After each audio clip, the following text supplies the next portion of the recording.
What was that? Alright guys, what's up? Just a little joke. A little joke with a stream title. Gotta get some clickbait out there. Puzzles London system. Yeah. Whatever. No. I mean, we're serious about chess here. I just do that for fun. Okay. So time to get started. We're taking Blitz challenges 5+3. 5+3 Blitz challenges. Astrobate. Welcome to Las Vegas.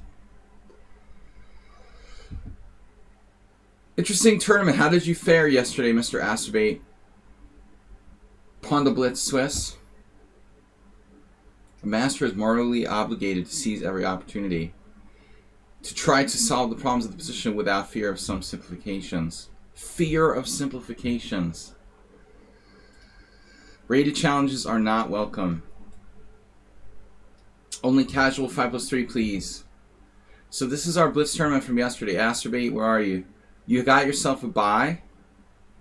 See, you won 2 games. You beat Nakriba, and you won another one. How did you evade me? You beat Playlet Kasparov? What? Whoa, let's check this out. Playlet Kasparov had you dead to rights, and you mated him? What is this? Astrobate with black? Benoni. The Playlet Kasparov playing the Bishop F4 line, the Schieber-Spieler system. Ooh. And you played Knight D7 like it was a 4 pawns attack. Look at this novelty. Schieber-Spieler, speak of the devil. Astrobate's novelty against Playlet Kasparov in the Benoni. He played Knight FD7 here.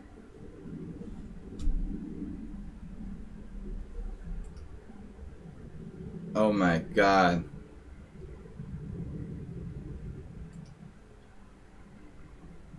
So first of all, there's a check on E4.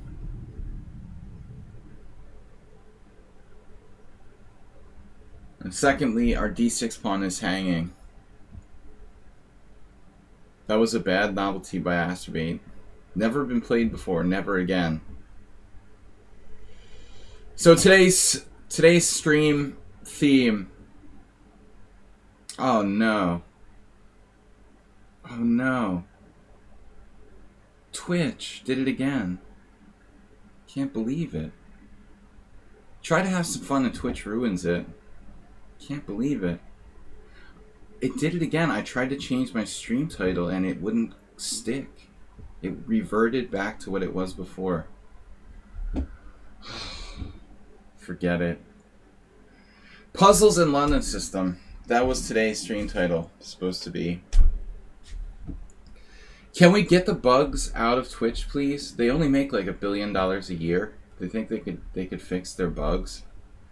I changed the stream title and it's back again to what it was originally.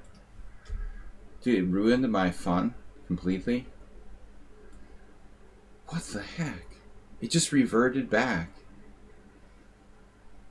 I was IM/G Puzzles in London system, and now it's back to William Paschall Blitz challenges with unusual openings. You try to have some fun and Twitch ruins it. AEE Chess, I just declined your challenge because I don't take rated challenges in my stream. So Astrobate came back.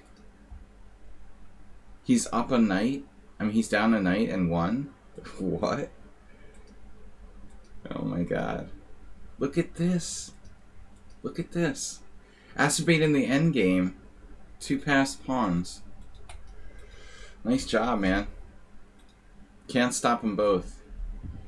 Astrobate endgame master. Learning from Schieber-Spieler. Taking out Playlet Kasparov. Quite a higher rated casualty. Schieber-Spieler missed the tournament. Man, Twitch changed my stream title.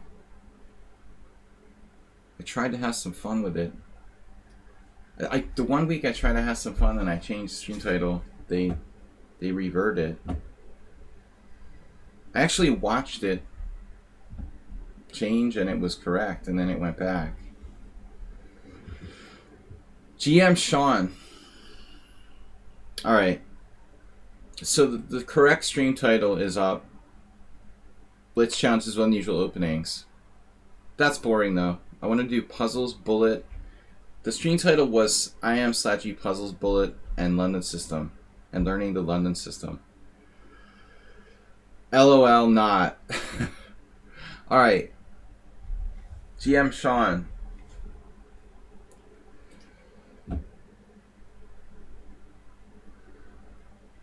Let's fix this board here a little bigger. Actually, that's fine. I'd like to make it a bit bigger.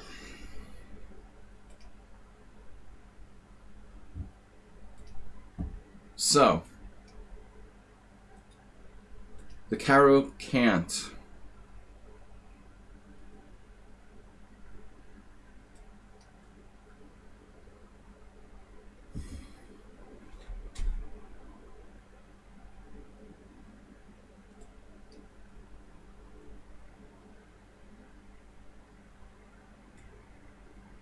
I thought of these weird ideas of playing like knight f3, d4, bishop d3, like it was Snake Benoni.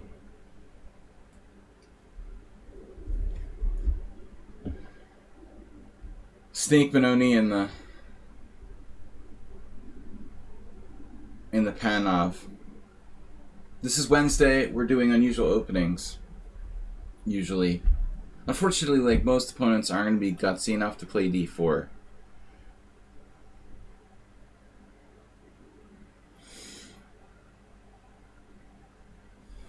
Alright, well, you're not going to cooperate and play d4, which is objectively black's best move there. So there goes my Snake Benoni idea.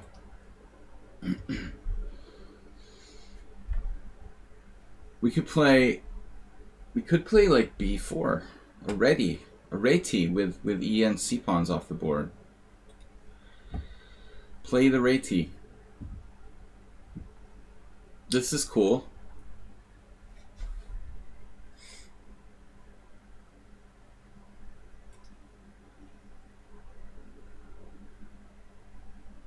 I'm sure Rapport would like it. Master of Weird Openings, Rapport Ricard. Our own Hungarian Grandmaster. Snuggles the Snail, how is everybody? Alive? Thank you for joining us. Snuggles. Bishop f5, interesting move. Alright.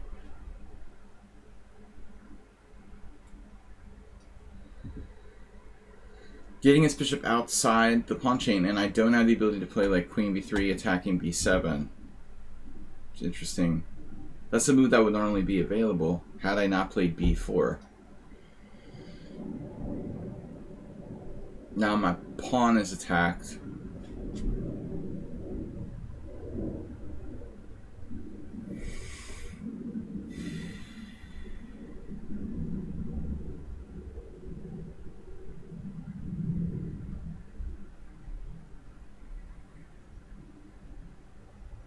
But I do need to develop my pieces. How do I get developed here?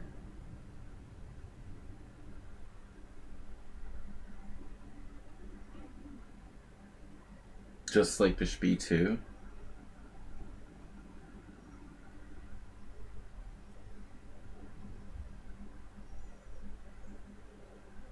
Check. Check is possible.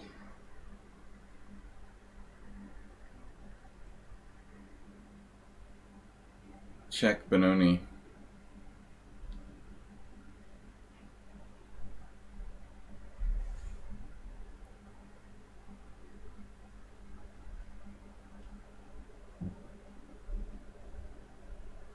Objectively the best educational chess stream. Thank you. Thud Schnitzel. So I'm experimenting here with a weird approach. Trying to play the Panov with white like it was a ready. Bishop f5 looks like a decent move, actually. I've got a little problem with this pawn here. But maybe objectively I have some interesting chances there. What should I play? Knight c3? Developing a piece? Never hurt to develop a piece, right? This might hurt. I don't know.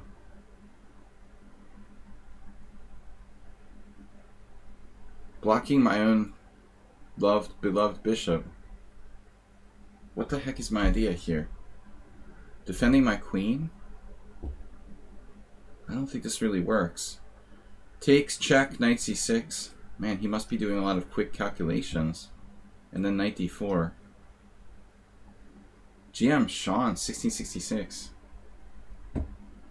A lot of calculation ability.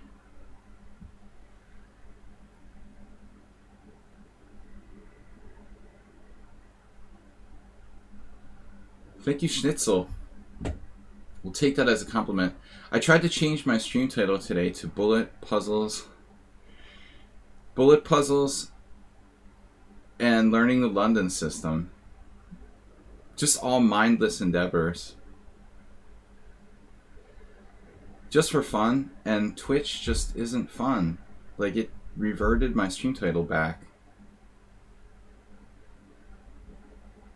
It wouldn't let me have fun. It like knew that wasn't right or something. It's something to do with the lag on my Twitch page. Yeah, I would have 10,000 followers. I should just like pretend to like that stuff for a week or something. This is a really well played game by Black. Pretty disturbing, actually. I'm kind of disturbed by this. I'm like just lost. He's 1400 bullet, 1600 blitz, and I'm just lost.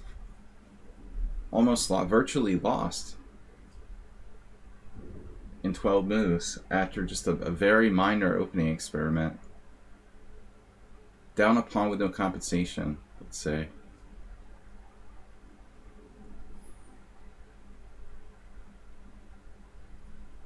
Something about GM Sean's opening play seems better than your average player for 1666. He just totally in stride played bishop f5. Rook c8. I guess I'm alright now. d3 even.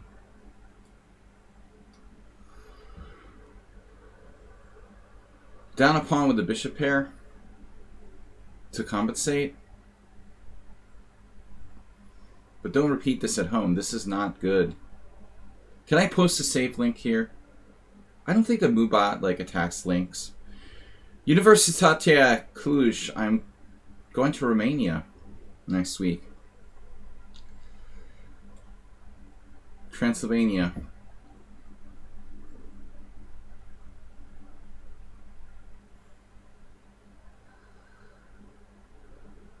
We will not be streaming next week. I'll be in Romania for like 9 days. Well, that's a big link. Damn. That's like the biggest link I ever saw, Schieberspieler. Svantu Jurge. And maybe, there was this other place. That's the destination. I'm trying to remember the name of this other place we're gonna go. But it's not coming to me right now. Right. Svantugurge. I haven't been over there in a couple of years. Queen f6. Sigiswara? I don't think I've been there.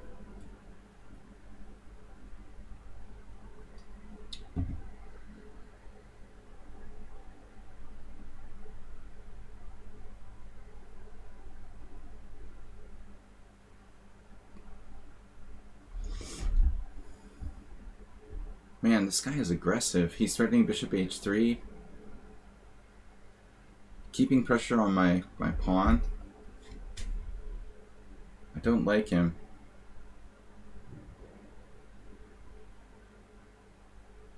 Oh, Shigeshvar. I don't think we've been there.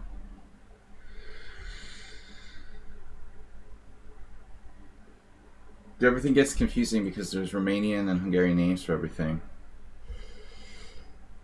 Shigeshvar is the Hungarian name. Alright, man. Sean is brutal. I'll find out where we're going. Tell you later this week. Dude, Sean the Sheep, you're just playing like a master.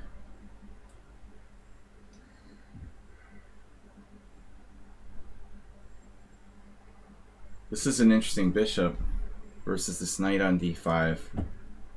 But not only is he strong, but he's fast too. But GM Sean, you're on your second account, right? We played games against you on another account. The birthplace of Vlad the Impaler. Sounds fun. I've been to Brasov. Queen f6.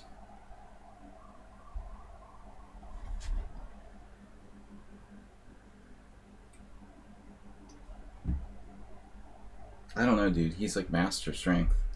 What is going on? How could you be 1400 in bullet? Where's your other account? And if all 1600s played like this guy, I would just quit lichess.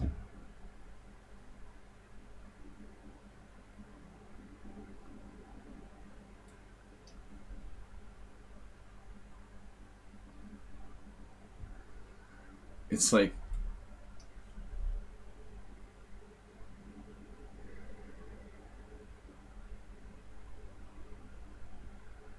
I'm lucky I'm holding on.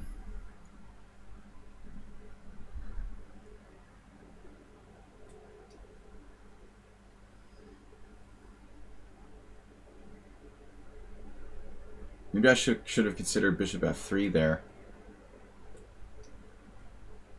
He's got the speed. But now he's sort of drifting without a plan. Quite a few moves. Look at his speed.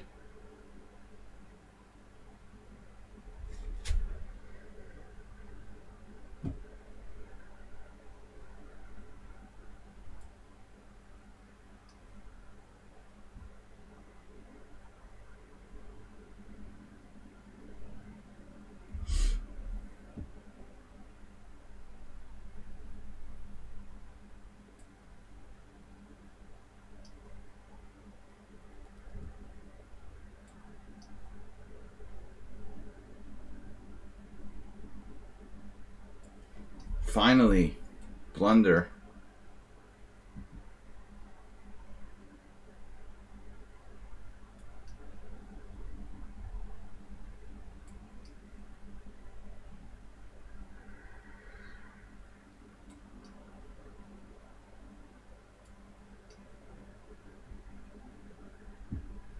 Somebody's been playing a lot of bullet chess on their third account, I guess. How many accounts do you have, dude?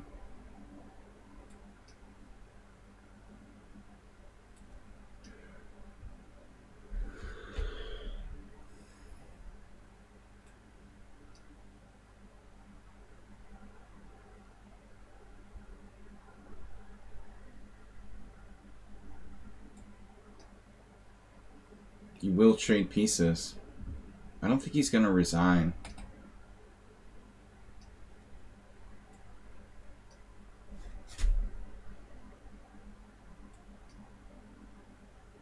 He actually has a pawn for the piece here.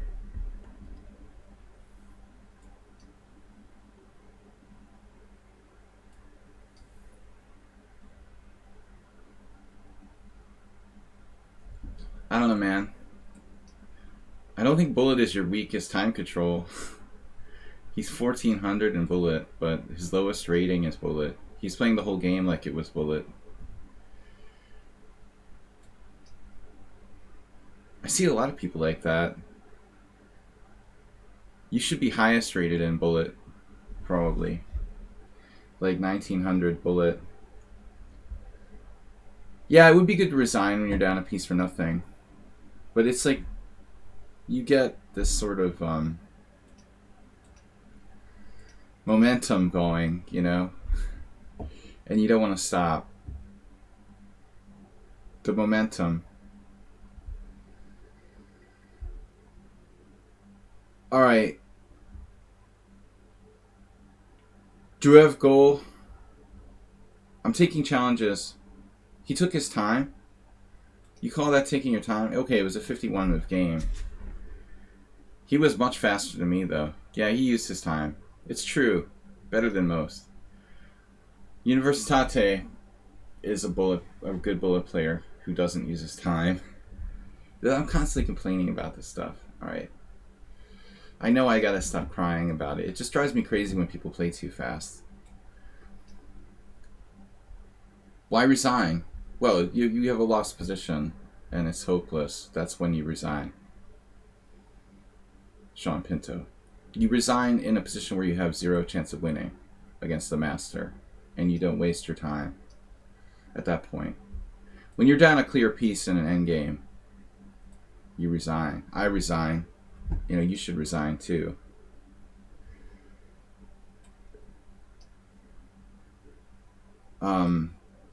I definitely resign when I'm down a piece against a strong player. Unless it's a middle game where the position is very complicated. It's not like, you know, I expect other people to adhere to some rule that I don't follow myself. If I'm down a piece against Magnus Carlsen in an endgame, I'm definitely resigning. Dude, I don't talk about threads on lichess. I hate the forum, and it just makes me ill. I don't want to hear about that. Forums should be banned from the world. Chat, threads, and forums. Nothing good can come of that. It's just like a troll magnet. Yeah. No positive thoughts can come from discussing that. I thought we had Morales, but it's Mirabellier. So I had this game over the board, I think. Hungarian Team Championship like 3 years ago. We've also had some games on the stream in this line. I don't really think it's good, but I saw one Lev Albert game for black. Okay, it's a reverse Grunfeld. Bishop c5 is okay. Knight b3 is okay. This should be okay, but maybe black should play bishop e7.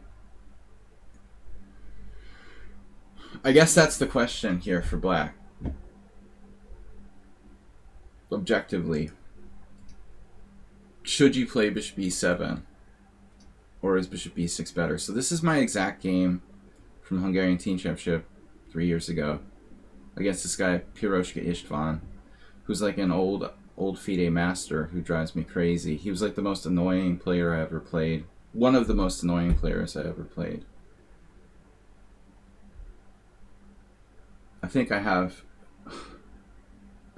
like even score against him out of 3 games, even though he's like 200 rating points lower than me. Although I did beat him in a rapid game. He has these like mannerisms that are very annoying when you're playing against him. So that makes him a difficult opponent. Did you ever play that guy? Schieberspieler? What am I gonna do? Bishop e4. He would keep like in perpetual mobile. He's a perpetual mobile. But not when it's his turn. It's the weirdest thing. When it's his turn, he's completely still, like concentrated. But when it's your turn and your clock is running, he's like constantly moving. I started to get the feeling like he was doing it on purpose. It's funny, I didn't really recognize it the first time I played him. But then the second and third times, I noticed like every time it's my turn, he's like moving something in my field of vision. And it would be like his hands moving around, or he's like got some objects on the table, just continuously.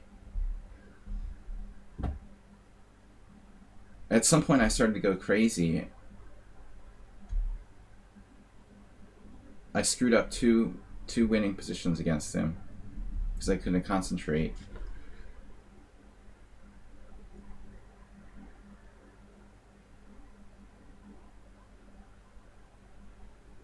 I never noticed this so bad. I mean, most people, if they're nervous, they're nervous. That's fine. I understand. Like, you're nervous, you have an anxiety disorder or whatever. But this guy was like, only when it's my turn. He was like a statue when it was his turn. Universitate blundered. You had a move there, I thought. Yeah, you have to play bishop e7. No, it doesn't work. Ah. So you didn't blunder because there was no antidote to this move. But objectively, maybe you have bishop d7.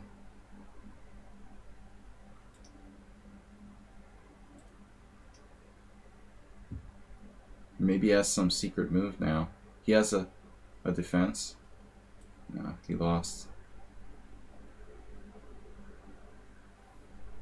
This was the one game where I beat the guy in this reverse Grunfeld. I don't know. It was weird. Yeah, I started to think he was doing it on purpose. At the first game, I didn't have a clue. You know, I thought, okay, whatever. But after playing him 3 times, I started to notice like this pattern in his behavior. Maybe he's just like bored when it's his opponent's move or something. He doesn't think on your time. Maybe it's not intentional. He plays really fast too. But I started to be paranoid that he was doing it on purpose. That's when I started to freak out. Exactly. Exactly. He was always doing something, adjusting his wallet on the table or moving his drink from one place to another. And almost every movement was like on the table in my field of vision while like trying to look at the board. Alright, Cluj. You're also bored when it's not your move. I walk around a lot too. It's bad practice. We should be able to concentrate and maximize like using the opponent's time. I think a lot of like online players have a harder time understanding, you know, using the opponent's time. You should be thinking just as much on the opponent's time as on your time. The most distant walk in playing, huh? Derivative goal. Thanks guys for being subscribers. So that variation that we just played, I think that it's playable for black, but you have to be very careful. Somewhere we left the move, the book move. Alright, weird openings I'm supposed to play. Let's try.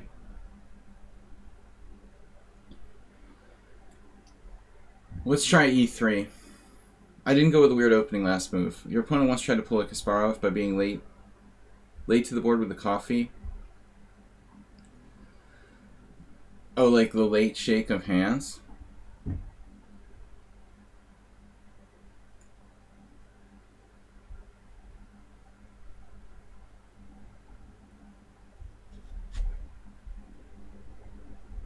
Well, a few seconds is one thing, but like minutes later.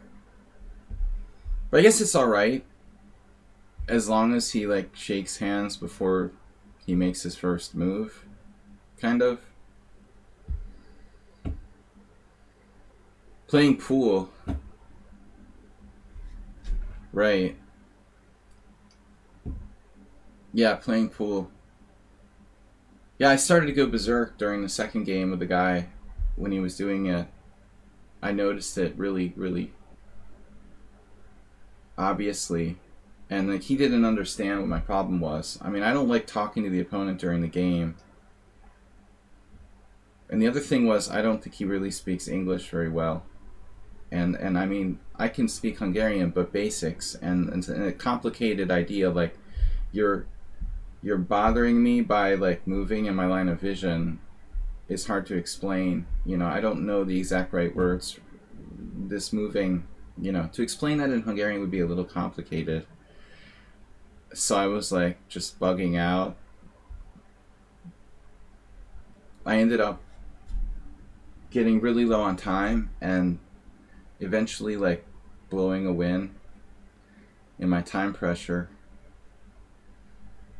Then I had to play him again, and I was really angry about the last game. And I had this draw by repetition on the board. I sacked 2 pawns. This is how I'm like a 23-30. I probably lost like 15, 18 rating points to this guy 2 years ago. Scoring a half point out of 2 against 2100. But honestly, the second game I had sacked 2 pawns. I had initiative, but it was a draw by repetition. And again, I was in like really bad time pressure because he doesn't use any time. And I just had to take a draw by rep, and I had total compensation for the 2 pawns I sacked, but it was a draw, and I just didn't want to draw. And with my flag hanging, I did something irrational. I tried to like keep the game going, and I just like lost. It was crazy because it was a team game. You know, you should never lose objectivity in a team battle or a team tournament. It's not an individual tournament. You know, I cost my team a point or half a point by not taking a draw. I would normally never do that, but I was so angry about the first game that I didn't win. I tried to like compensate by winning an unwinnable position and then just immediately resigning. I took my score sheet and I like tore it up in little pieces and dropped it in the trash can on my way out the room. I was hysterical.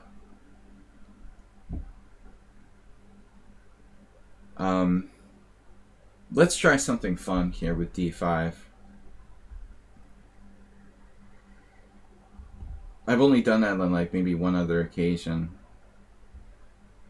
After playing like maybe 2,500 over the board games, I think I only tore up my score sheet possibly one other time.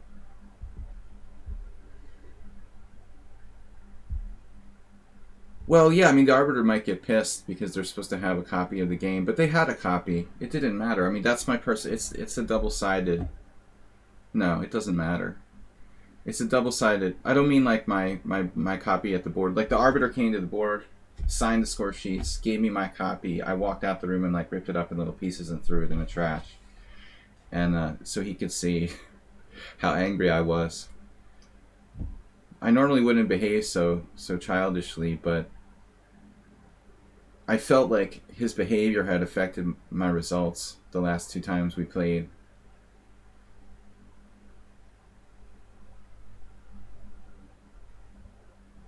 There's this feeling of like helplessness, like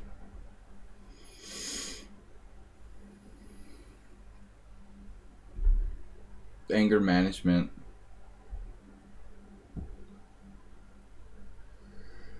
I guess I need some anger management classes. But it was ridiculous, man. I mean, he would not let me concentrate. He's like moving the stuff, moving his hands, moving his coffee cup, moving his water.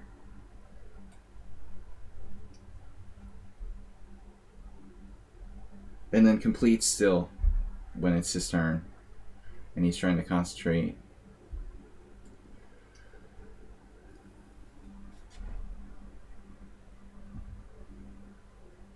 It's very possible he does it on purpose.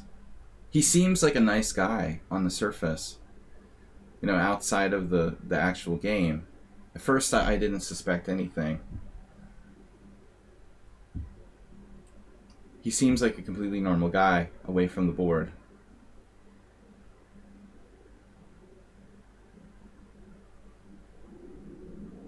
Rook a6.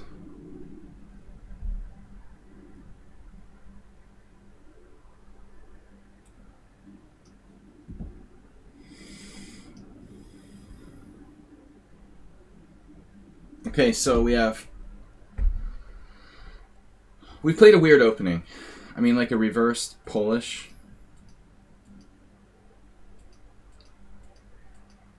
I like the fact that, you know, we traded toward the center. We got a little more central control. I'm trying to establish maybe control of c6 and outpost for my knight, but looks like black is solid here. If I'm being rational, it looks like black is fine. This is a problem.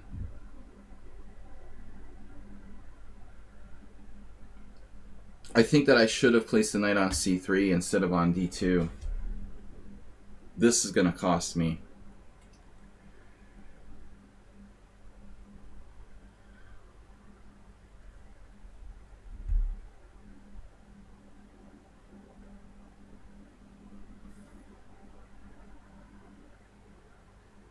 e4 weakens my dark squares. I don't even have a way forward here. Knight b1. When in Rome, do as the Romans do. I don't know. I shouldn't have put the knight. Sean Pinto, can't you go knight b1, knight c3, knight b5 now? I swear to God, I didn't read that. Yeah, I mean, it's a standard redeployment. But it's definitely not easy for people to do this, to undevelop a piece and bring it back. Knight d2 was bad. I had nowhere to go with that. This is a little weak. You could play like bishop h6, but I don't know. Is that a good move or not? Bishop h6, maybe even bishop c1. He can also break with e6. It will change the pawn structure dramatically. Yeah, I mean, my whole idea was to clamp down on c6, but if I could play knight c3, knight b5, he takes it, I take with the c pawn, and then I like plant a knight on c6. Black is in big trouble. That's my entire spatial concept. Once Jesse Cry tried to do this to me in a hedgehog, like get a knight outpost on c6.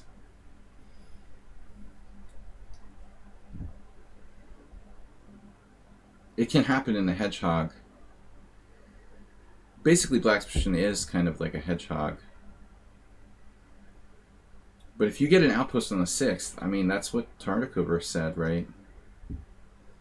There was a Tartakover quote to that effect, like a knight outpost on the 6th is winning in most cases. Nom nom. Light square. So he sidesteps with queen b7 to battle for the file.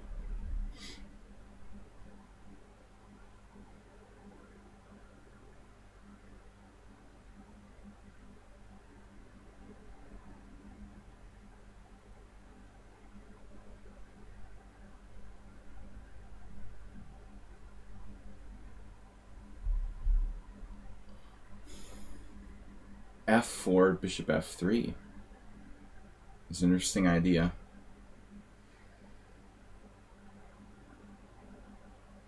The problem is he's going to take over the A file now, or attempt to.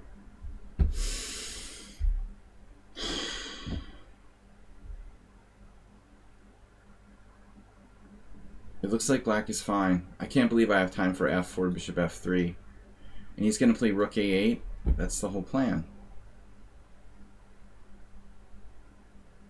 So I have nothing.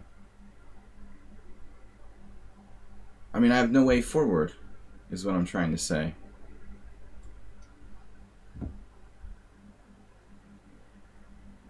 My only hope is to win on time.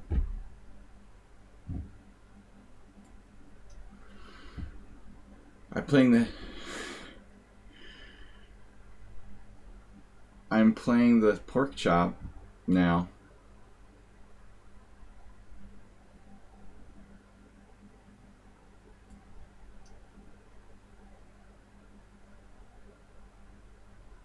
Don't even know what I'm doing. I don't even think I have a plan. This is a blunder. Almost a blunder. I don't think knight b5 does anything. I mean, this is no way to play chess. Play solid and wait for him to make a mistake. Yeah, I don't have any other choice. There is no way forward for white.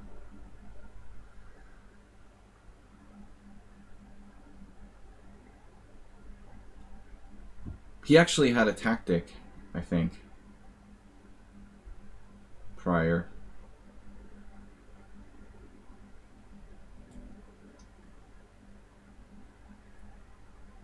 That was unexpected. Knight on the side of the board.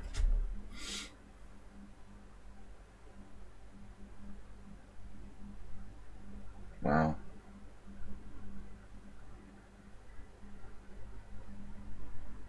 Man, my head hurts.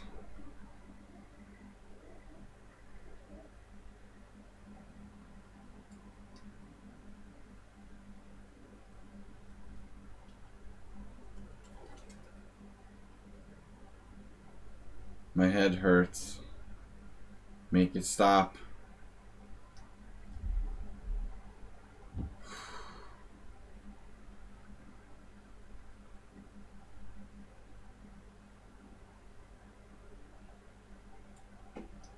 I don't have any way forward. I'm telling you, it's like a force field.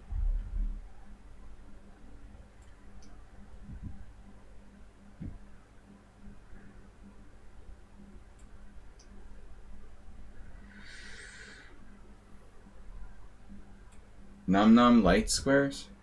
Num num dark squares for black.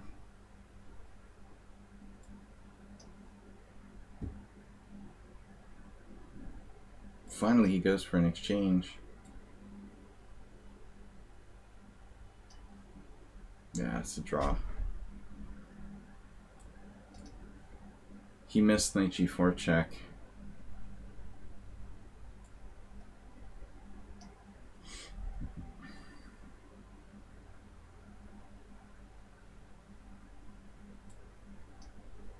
Ah. Can't believe it.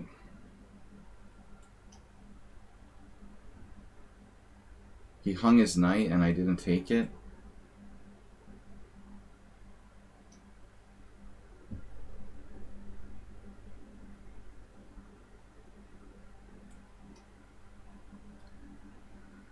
This is an insanely good game by black.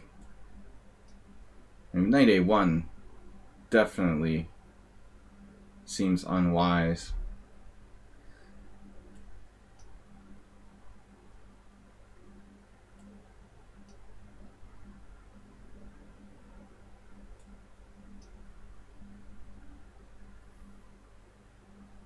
Oh my gosh.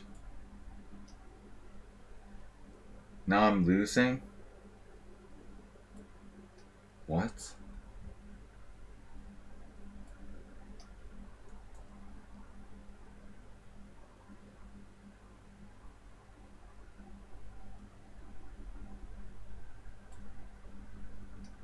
It's the craziest game ever.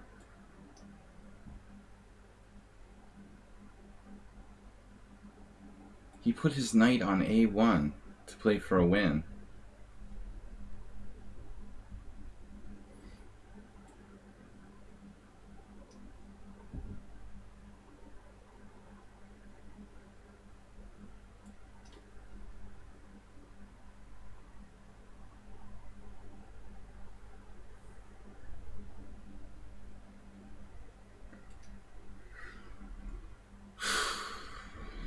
Man, that was horrible. I was busted. Knight a1 playing for a win. Previous knight a1. This is crazy. He's literally putting his knight on a1. I guess he had c1, but he didn't feel like that was safe. So here at least it's protected, and it's amazingly annoying to actually pick it off.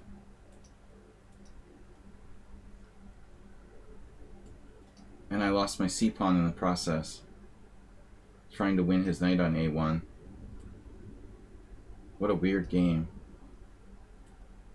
Knight a1, move 42. I mistakenly thought I was better. No, I am better. But how do I trap this? I guess I can defend the c-pawn with knight a3, but I don't understand.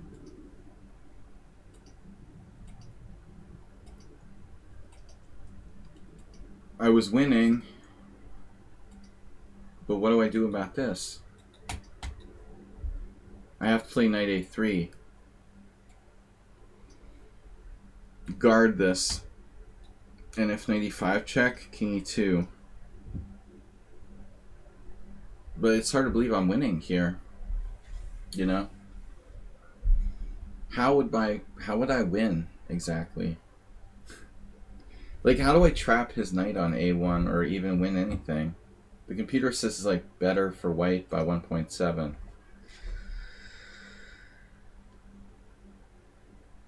Maybe I play bishop e5. But I mean, I'm like gonna have to kick that out. Ugh, hurts my head. I don't even want to think about it. Well, bishop c3, he's just gonna move his knight. Well, maybe Arsenal has a point. Like, we'll trade bishops, and then his knight will really be trapped. Basically, I'll go here, I'll trade the bishops off, and then I'll be able to walk over and go get his knight. But I mean, in the meantime, I might like lose my kingside pawns or something if I try to walk my king over to the corner. Well, this is a weird game. Alright, let's play another. Hey, it's Miro. No bullet challenges. Mr. Slow is here. Weird openings. No Ross Limo Sicilian.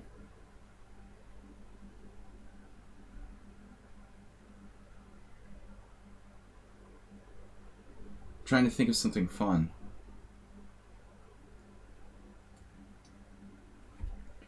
What does Hey It's Miro play against Caro-Kann? Advanced variation?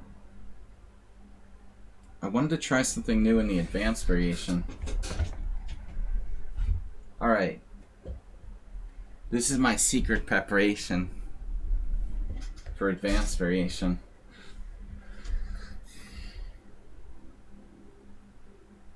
Well, I don't know what he plays on bishop f5.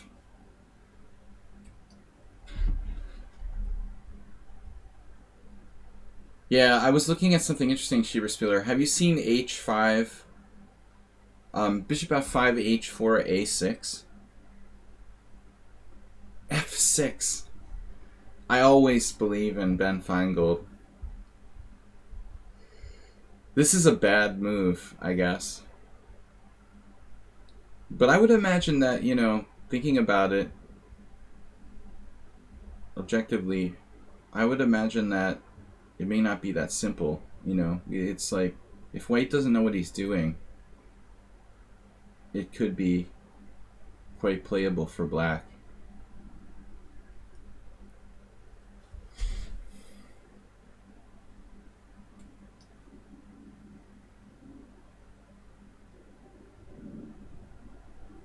Yeah, I was looking at the bishop f5, h4, a6 last night. It looks pretty interesting. I know about like queen b6. So I thought, just thinking about this last night for fun, you know, what can you do against the advanced variation to like confuse players with the white pieces? Yes, I know f6 is not supposed to be a good move, but it doesn't mean that it's easy to play with white. You know, it doesn't mean that there's not ways like white can go wrong. So maybe objectively, is weird, bad, and ugly. It's like Clint Eastwood. It's the Clint Eastwood of the Caro-Kann.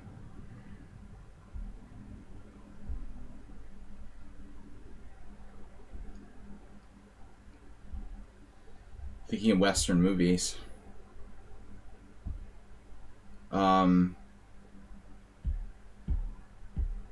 Well, I mean, related to the Gurgenidze Khan, maybe.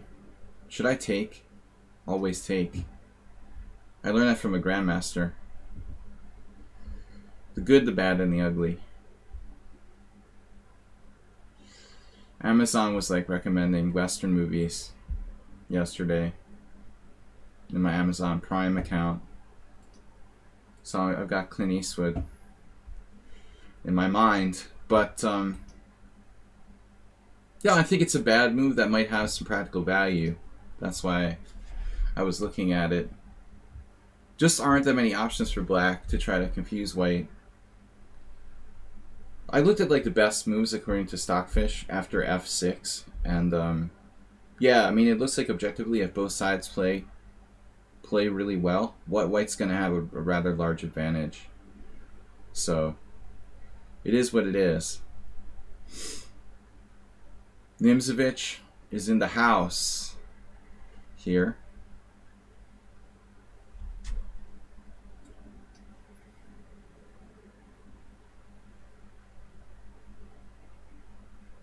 Surprise, surprise. Check, knight c3, takes. How about that kind of variation? Anybody? What would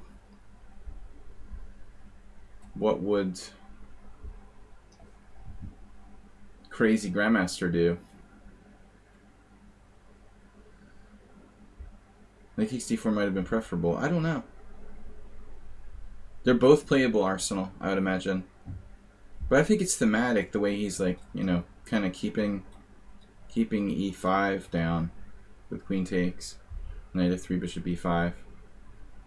I agree though, knight takes d4 might be okay.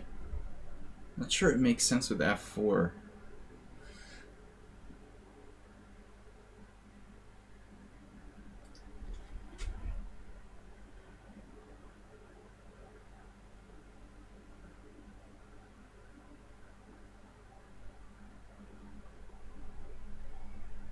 What are my options here? Queen b6.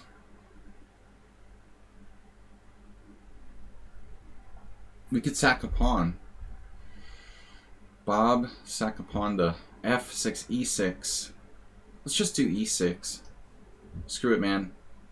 You know what? Have a pawn. Help yourself. Oh, God, I feel ill. He didn't even want the stinking pawn. I feel ill. I guess I had to do that. I guess I had to protect it, after all. He wants a pawn on his terms. Bishop takes c6. Exclamation point.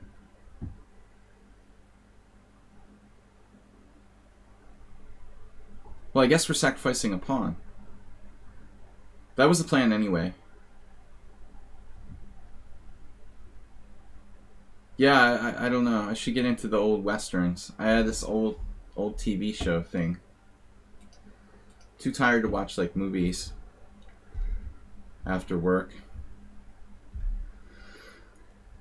So I like to watch old TV. Westerns might be a good idea.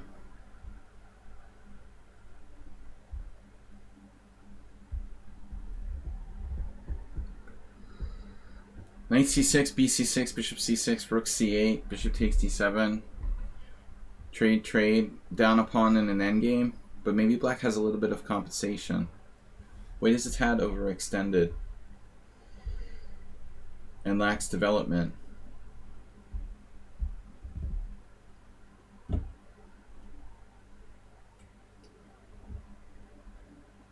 Now I don't have to play rook c8. There might be a more constructive move here. On the other hand, I'm not sure what that move is. Bishop c5. Bishop c5.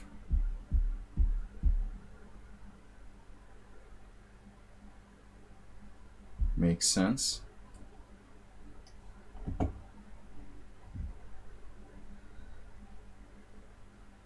But I cannot castle.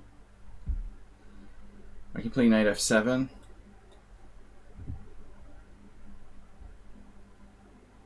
Cannot tell a lie. f6 is dubious. But it's good enough for Blitz or Rapid Chess, probably.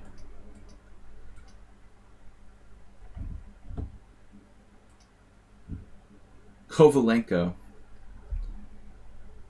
Spieler, I was analyzing that a6 line that I talked about. That guy Kovalenko's got some deep analysis. He's got some variations where he was... I looked at some game where he was like move 17 in some obscure position and he was still playing engine moves. You got 6 points within 2300 the other day. Then titled 60 rating points this morning. Tilted. I thought you said you titled. Titled or tilted? Closely related concepts. I'm gonna have to play this move. It's funny how titled and tilted are so close, yet so far away.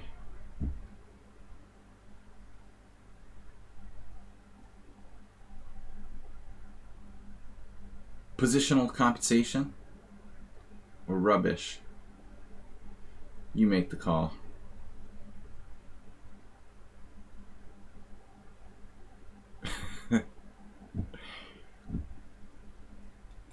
Actually, yeah.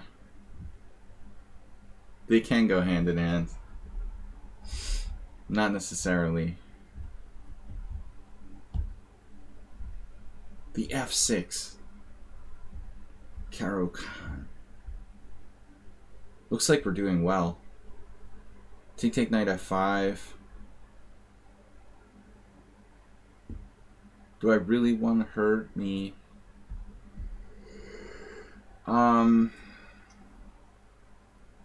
Do you really? Promise not to sing. On the stream, we're just playing natural moves now. He lost on time.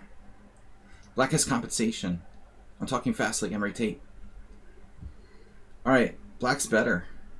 GG. Perfect game. The f6 Caro Khan. Advance.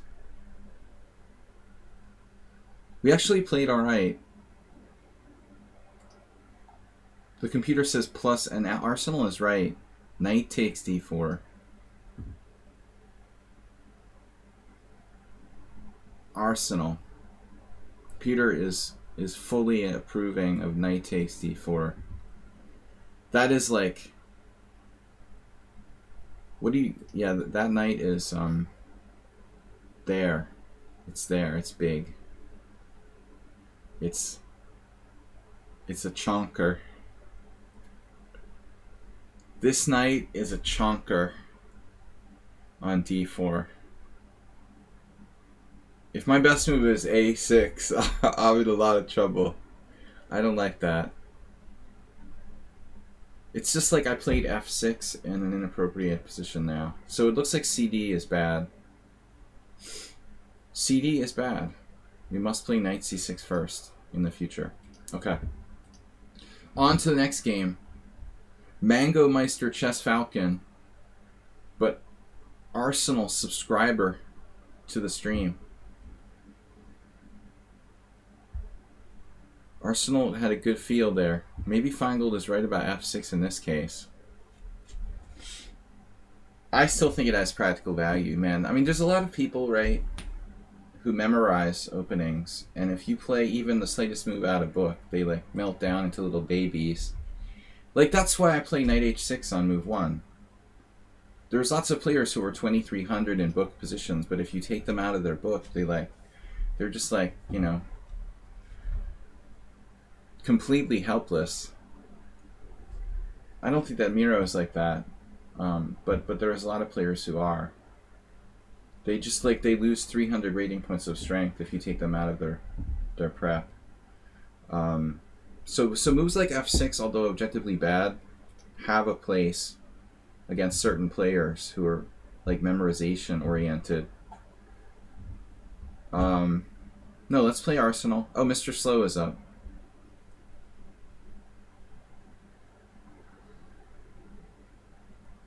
Mr. Slow will be next. All right. Weird openings Wednesday. So this is what we're doing. Now we're really going over the edge. The 3 a.m. defense.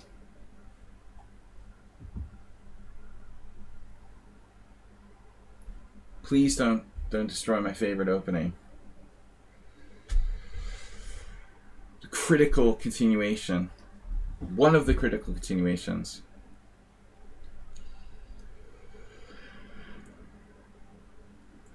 Yeah, so I've played primarily g6 here. You know, maybe I should play g6 right away. Actually, that's another idea. Delaying knight f5. Objectively, queen d5 is probably best, but that's not fun. Transposing to a bad Scandinavian isn't the point of this, you know. Point of this is to get a totally unsound opening. Oh no, Arsenal. That, I think, like, Schieberspieler played that against me, didn't you? Are you serious? Or did we play this before and you remember? This is a total Schieberspieler move. You've been studying this with Schieberspieler. I can't believe it.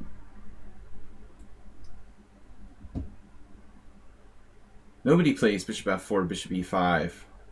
Off the cuff? Speaking of f6, you just played bishop f4, bishop e5 off the cuff? Or we played this before? I can't remember.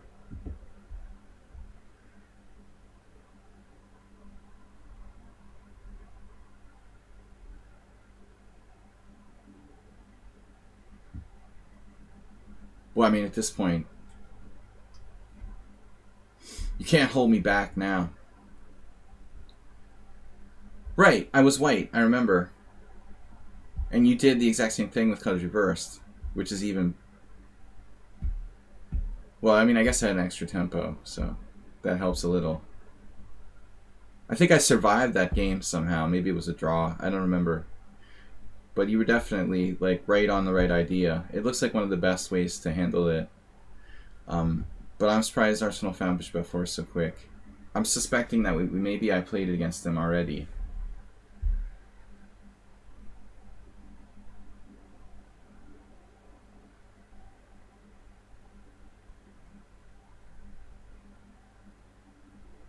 Inspired by Richard.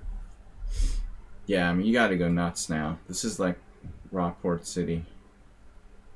Just totally alien craziness. There are no rules. Overwhelm the opponent with absurdity. It's kind of a Shirazi sort of style.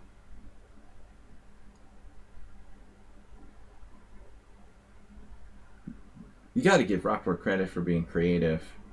You know, most, not to insult my host country, but most Hungarian players are very systematic, kind of like controlled. And Rockport has this like extremely creative style, playing these weird openings.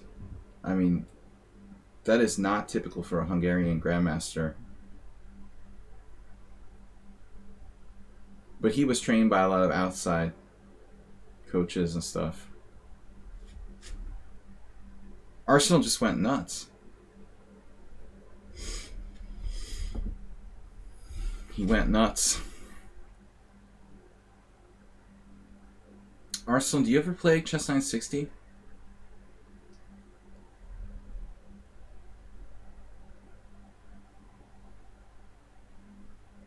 Rockport's got to be really good at Chess 960, right? Every game he plays looks like it's Chess 960.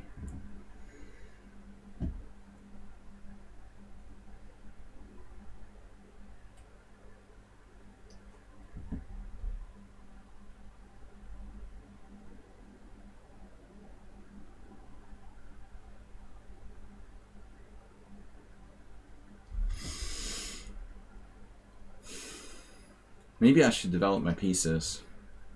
This was an oversight on my part.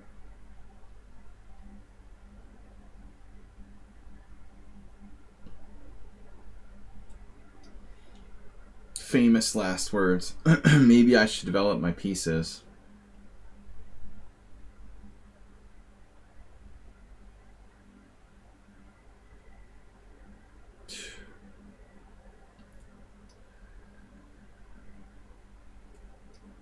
I don't think 93 was a good move.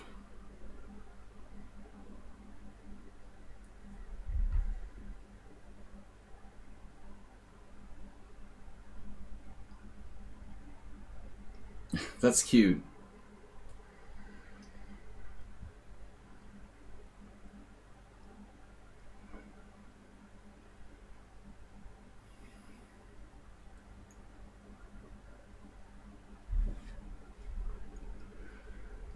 Why did he sack his knight? I don't know. Because he wants to be a freak. He lost touch with objectivity.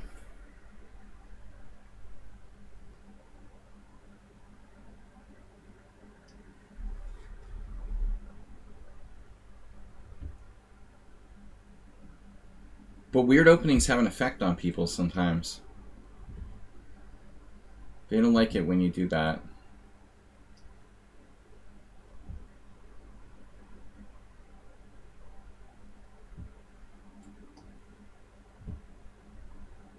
He had a chance to play for mate against e7 earlier. And he missed that kind of golden moment. There was one moment where he could have played queen e2 earlier. And it looked like I was kind of messed up. It's still not over. He has two pawns for the piece.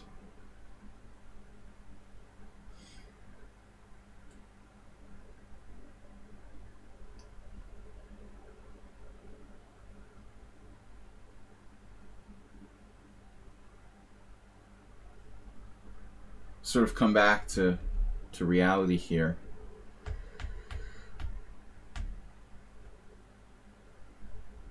No, I have no idea why he sacrificed a piece. It seemed totally unforced. An unforced error.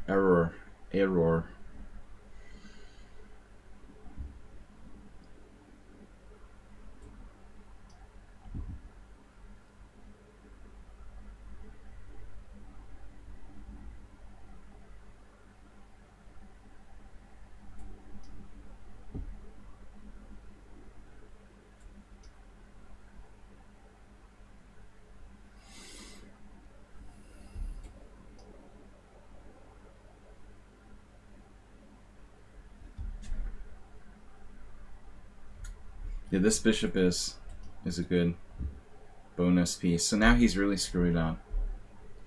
Kind of looked a little murky for a while there. But shouldn't be enough for white at this point, clearly.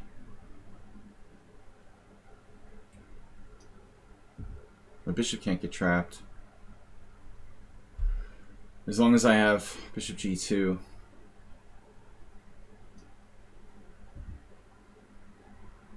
Or bishop e6. For that matter.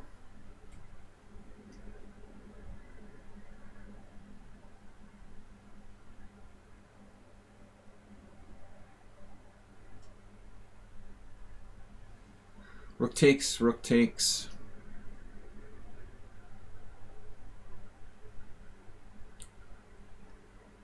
Extra bishop.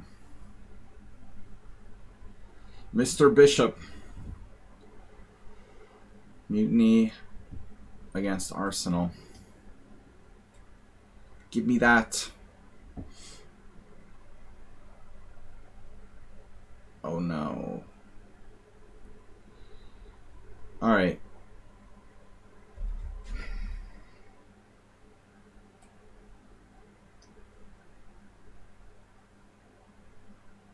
I'm going to save this for later.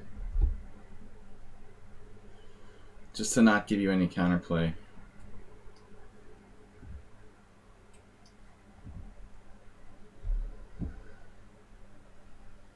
Doesn't look good.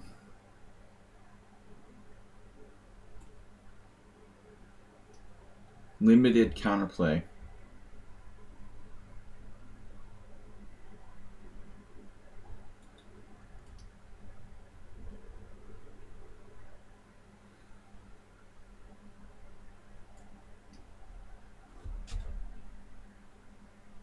Now a5, rook a8. Play rook h7.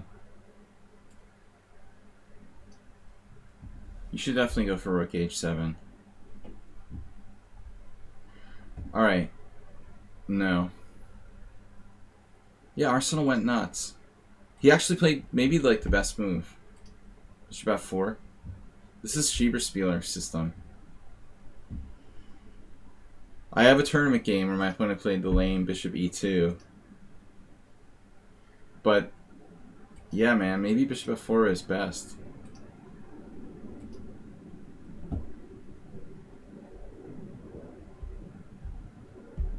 Computer just wants to keep the pawn. Computer doesn't like giving this pawn back. So it does bishop c4. But I like this positional approach. Coming here. Okay, obviously this opening is... Oh no, we lost Mr. Slow. Mr. Slow, where are you?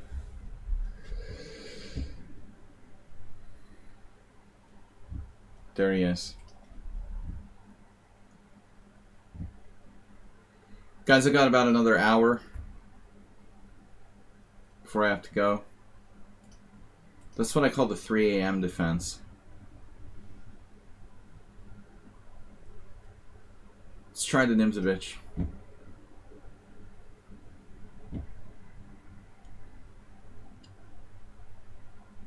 Well, you let it get out of control, but maybe you should have just like brought your bishop back. I had an interesting game with bishop e5 last week in my tournament. Really strange opening. Bishop e5. Sorry, it wasn't bishop e5, was it? Not right away. It was d4, knight f6, bishop e5. So here. Here my opponent played bishop e5, and I played a6, and he took, and I took, and he played e5. And I totally screwed it up. Almost immediately. Because I don't play the Nimzovich much. I looked at bishop e5 here. a6, take, e5, and that's actually good for black. But I don't really like bishop e5. His move is... I think I played a game with white with h3. h3 is okay. This isn't really that weird of an opening.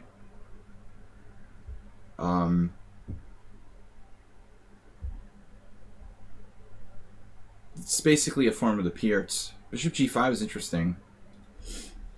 I did look at this briefly. Though you can play that probably without h3 as well. I don't really know what to do. Like, should you react and play h6? Probably not.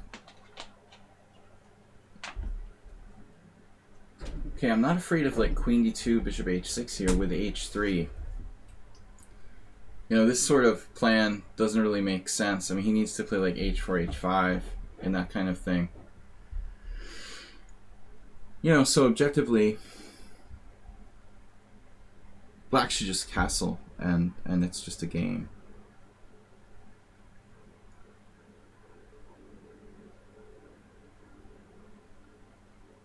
I don't think that castling queenside is a big deal. But it's still not obvious what black should do. Should I play e5 anyway? Or not? It's possible to play a6. a6 style counterplay on the queen side looks feasible. Yeah. We go for b5 ideas. Against his queenside castling plans. It also undermines the e4 pawn.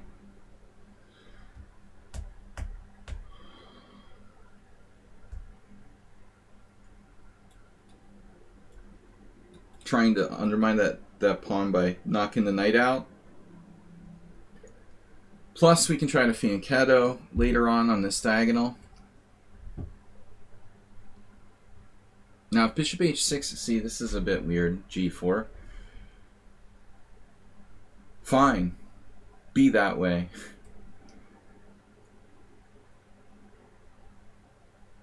I didn't expect g4. Okay, but I have a threat here.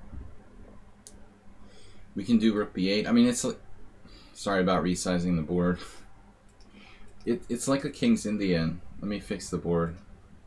I love that. I should fix it so it can't move while I'm playing.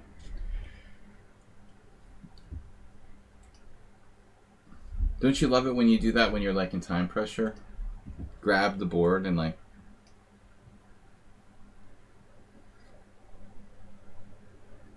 Well, he wanted to castle queenside and play an attacking position. That's why he didn't want to play a4. But I agree that's valid.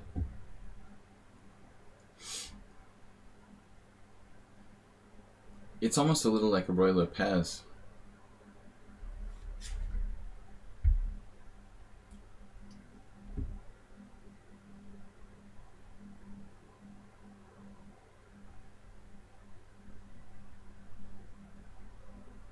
But I guess my argument would be, like, I don't know that h3 and castling queenside really are working together.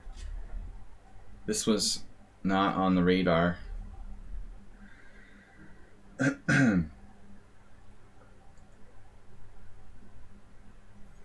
But it should have been, because this is a pretty obvious move. So where do we go? a7. Pick a square. Knight a5 looks kind of crap. I think we're going to play the Zaitsev Roy Lopez here. Pretty much no other choice. Yeah, I mean this is forced. We're going to cracky crab. Crack that center before he has time to hurt me. I don't believe in his setup. Yeah, knight a5 is bad. And I don't even like b4, knight c4, bishop c4. But that's probably playable. c5 might be a move.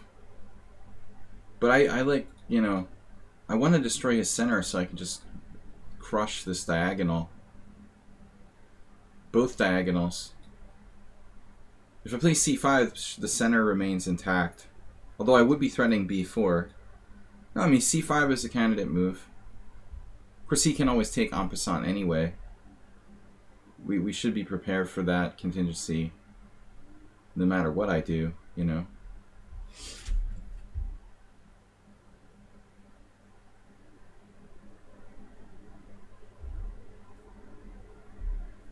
He wants to come here.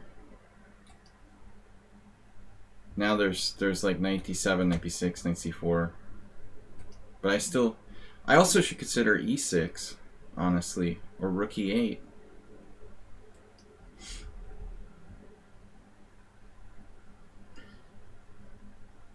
I could sack a piece to create the ultimate center.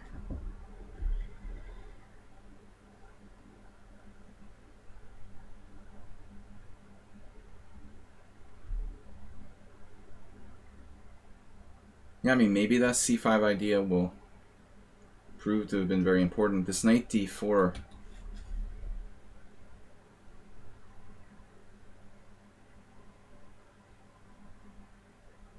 Knight d4 is extremely annoying. It's possible it turns out that that was a better move. Now he has this.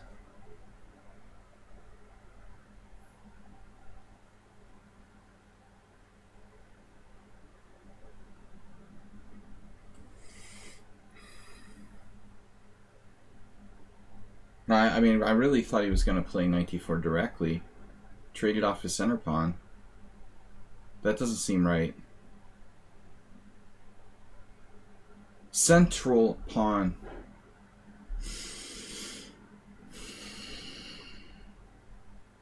So we have a good Sicilian. Theoretically, I guess. Knight c5.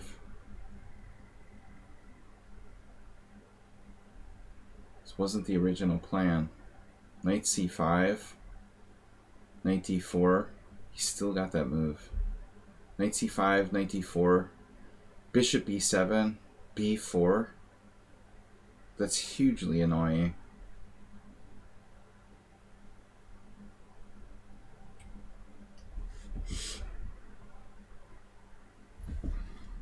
Can't believe this even works for white. I could give him this bishop. My plan was to play bishop a8. It's important that this is not unprotected. It's basically a dragon, fianchetto dragon now.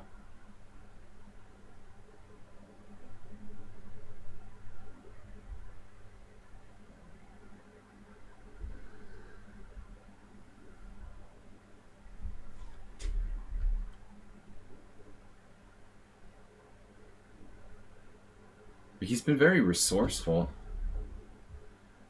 His score of late against me is excellent. Virtually 50%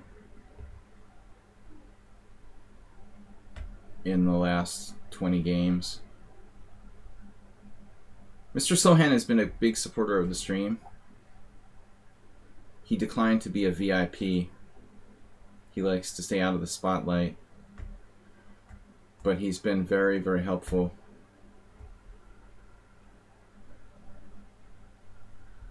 Being a regular supporter, appreciate it. But also a good player. He likes to keep sandbagged. He likes to keep his rating nice and low so as not to attract any undue attention.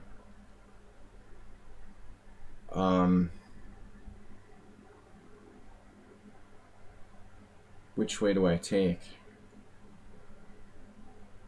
Bishop f6, I guess. That bishop on g5 is driving me freaking nuts, man, the whole game. I mean, I could never break the pin from the moment that, or get it off of that square, since I declined to play h6 early. Yeah, it's good that he plays serious openings. He should consider keeping that bishop on the board, I guess. Appreciate also of those players who do play more theoretical style stuff. Oh, God.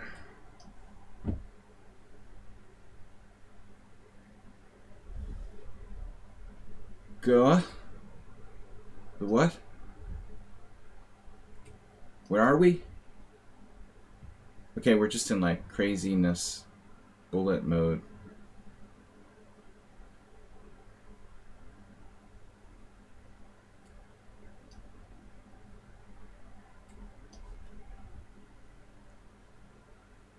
You played the wrong rook.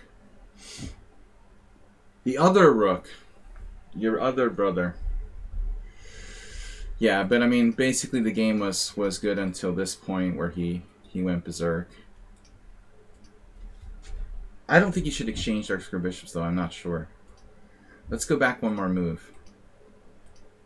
You could keep it on the board, maybe, like bishop h6. Peter agrees. Take.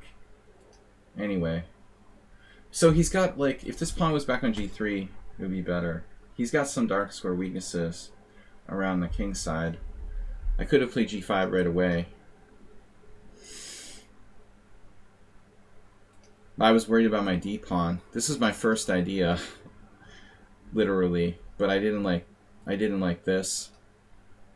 But I didn't see, what was going on there. So that was a good game. Bishop g5. But there's a bunch of games here. This John Burke guy has a game. Sergei Movsesian, the Fermian. So a6, castles his main move. Queen d2 is actually right. a6 is right. See, here a lot of people castle queenside, but I mean, maybe white should just do what Arsenal said, you know, and play like a4. This is weird, you know, going d5. It's pretty cool. You don't expect that.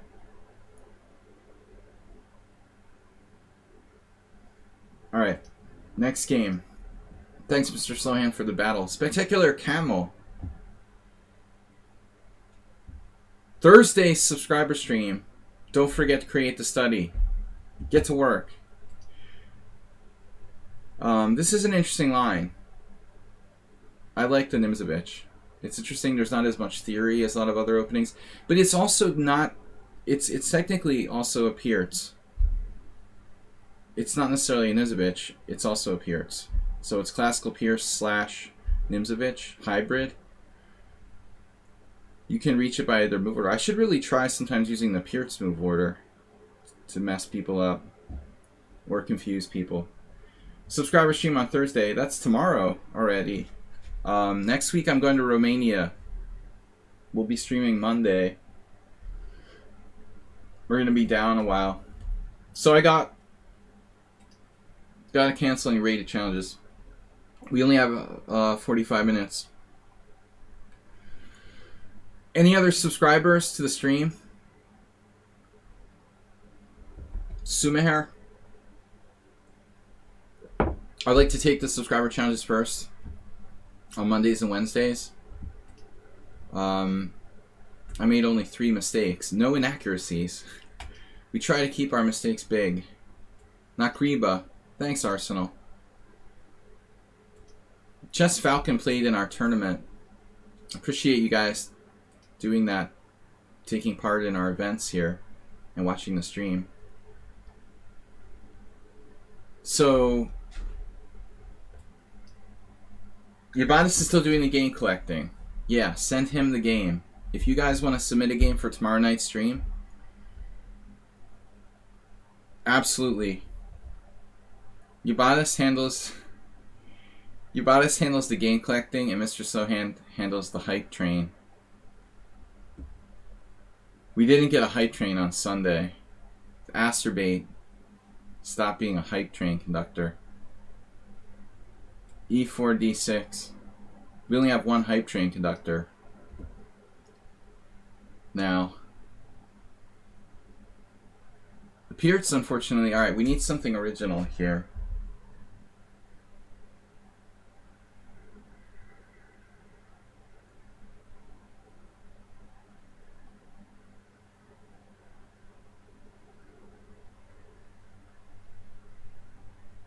Well, knight c3, e5 is... I'll take suggestions. Alright. A lot of people who play the Samish King's Indian, you know, a lot of times it will transpose to a Samish King's Indian. I have an opinion about the King's Indian and the Pierce, because I play both, and I've played both. I think the King's Indian is probably better. I mean, honestly. But I guess that's a debatable opinion. Knight c6, interesting.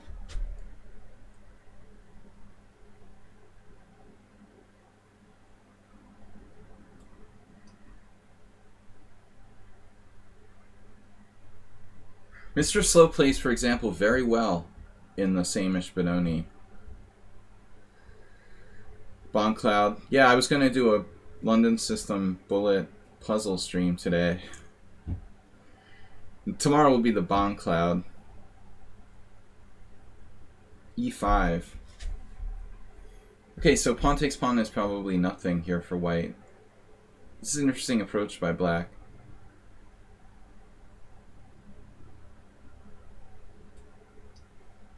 It's E4, E5, Knight C3, D6 opening.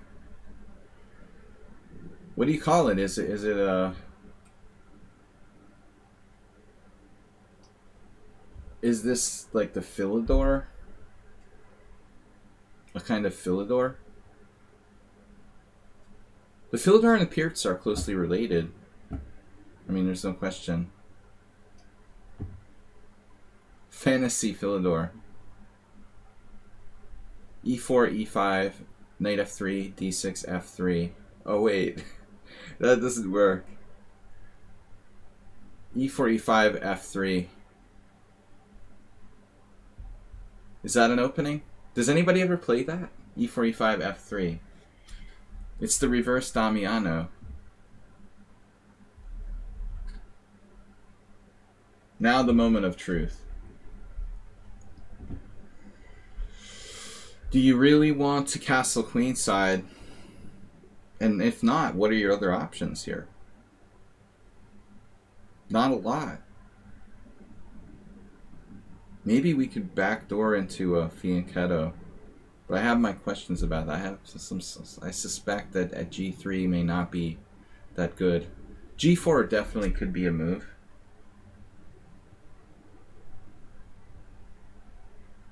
Let's do it. Let's try. G4.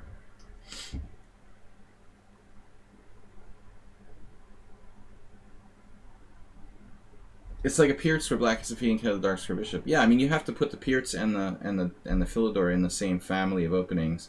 It's like the King's Indian and the Old Indian. Structure is similar, but your bishop's on a worse square. I mean, it's in the way of everything, basically. It also looks like it could be a center attack. I mean, how would this position be reached? E4, E5, D4, and then black reacts passively, like D6 against the center attack.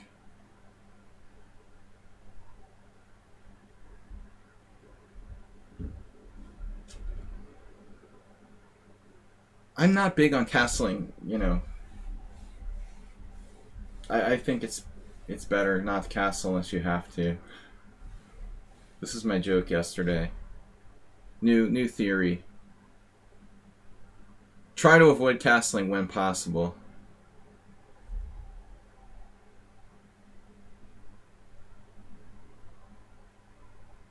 I'm not going to be able to keep the tension here forever, though. I think we're going to have to. We're going to have to commit at some point. H4. So if I push G5, he always has a good square. There. Black's done a good job of keeping the tension. I guess H4 is valid, though. He could sack a piece. Right. So a non-Kranich without castling. I didn't check that out.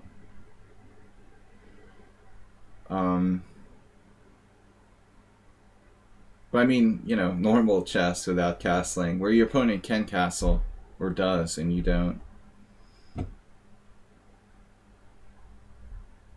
I mean, he should really, like, bust open the center, but the problem is, how does he do it? You know, if he ever tries D5, I can hit him with G5. The minute he tries to open the center, I nail him with G5, and then his D5 falls. So how does he... That's the catchphrase. You punish a flank attack by opening the center, right? The problem is, does black have the ability to do that here? If D5 is always answered by G5, then you're in trouble. You have no answer to my flank attack.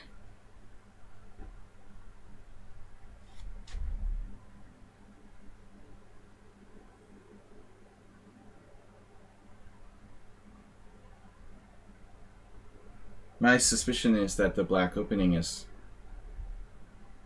you know, not good enough, of course. It's slightly passive. So H5, a dramatic development.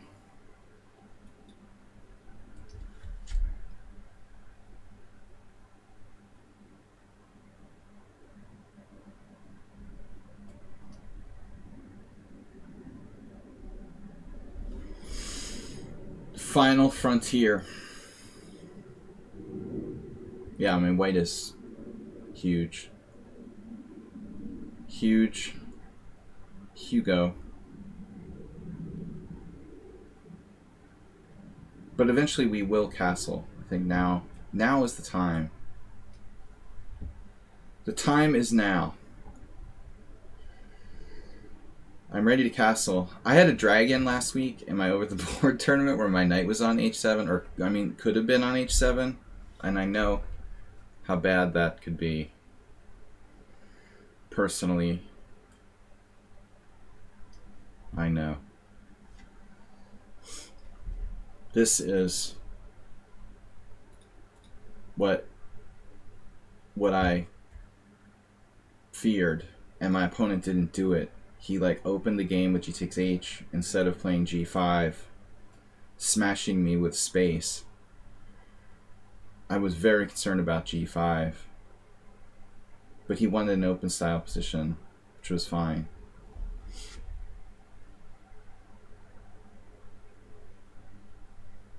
It's just going to take a while to punish black here.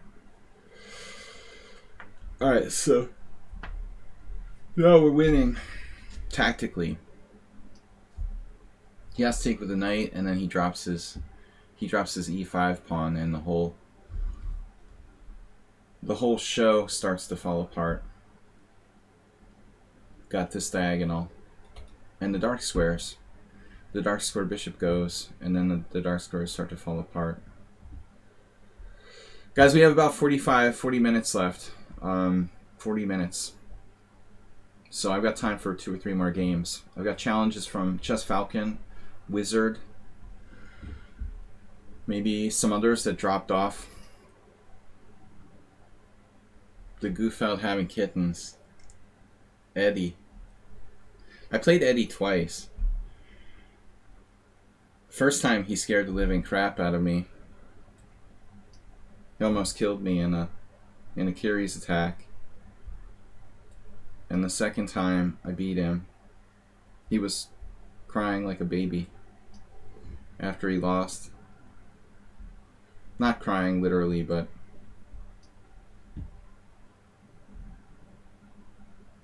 he was a funny guy, but he wasn't really.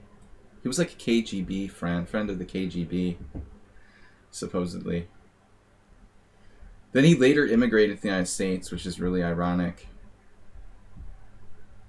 He was a big-time friend of the Soviets, and later literally immigrated to the US. It's kind of comic.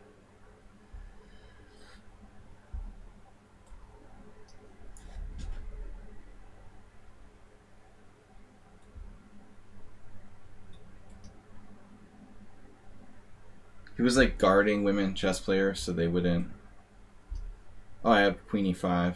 Oh well. So they wouldn't defect, and then he became a defector. Well, not really a defector. Dude saves the day with queen g4. No, it's defended. My rook is defended. You tricked me. I didn't see my rook was defended. I almost didn't see it.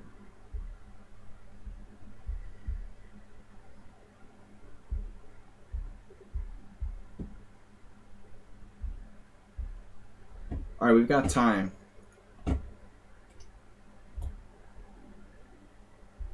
Somebody tried to write a book about, maybe they finally did it, I don't know, if they wrote a book on Gufeld's games. But I couldn't find my game. I think I found the first one. Actually, I shared that on the stream a couple of years ago. 3 or 4 years ago, I found my first game where I almost lost with black against Gufeld. It was a good game. Then the other one, I can't find it. Chess Falcon, let's play that. Gufeld was big on the King's Indian. I was black against him twice. Alright. Weird opening Wednesday. We play another e4.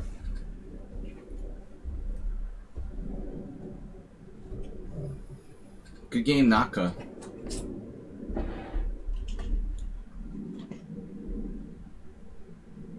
You know, there's not that many ways to create imbalance in a chess game, and not castling is one of the best. One of the most, you know, easy and effective.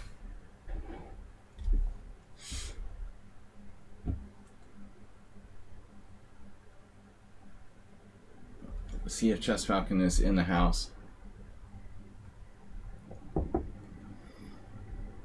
I don't know that book.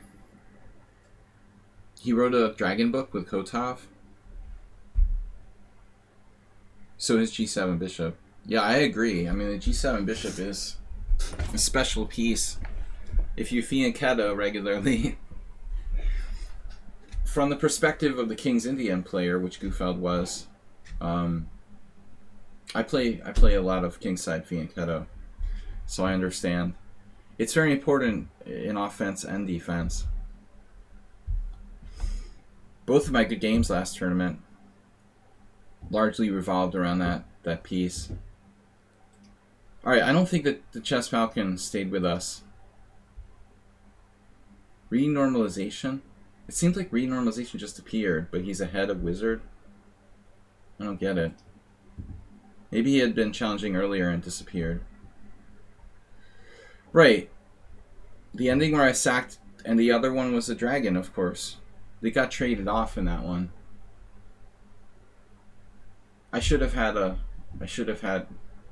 You know, but that's also interesting. Like, accelerated dragons, oftentimes you trade off your dark square bishop. The King's Indian as well. You trade off your dark square bishop, so you have a dark square strategy. Where white has white square pawns, and you try to make the white bishop bad. The white.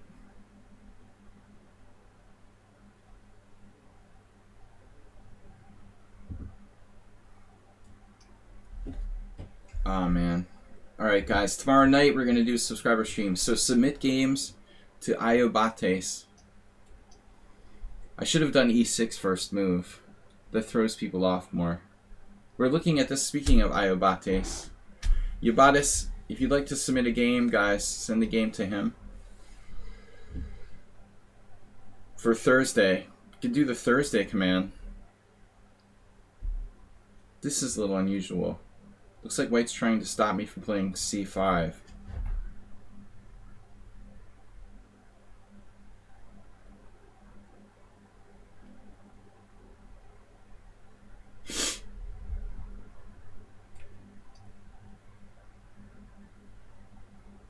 You got an opinion on the Elephant Gambit. It will be extinct by 2100.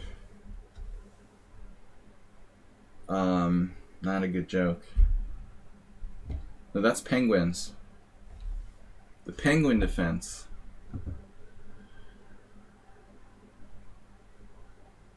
Hopefully the elephant won't be extinct by 2100. But the opening should be.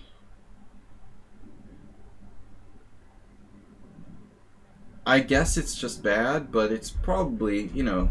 Is it worse than like the... It's probably not worse than the Latvian arsenal, objectively. Playable in Rapid and Blitz.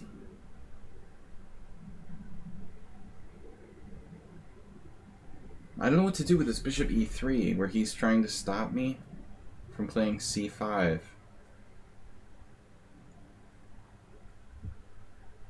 I don't want to just play like the hippo here. That's not my intention.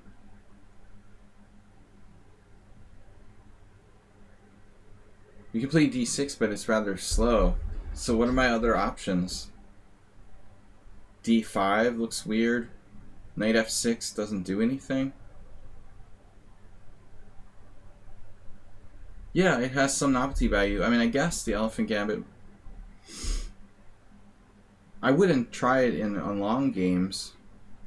I faced it once against like a 1900 player in a game 60. Maybe it was even faster. Maybe it was like game 45. But I didn't feel like it was that obvious, you know, how black gets an advantage. Hmm.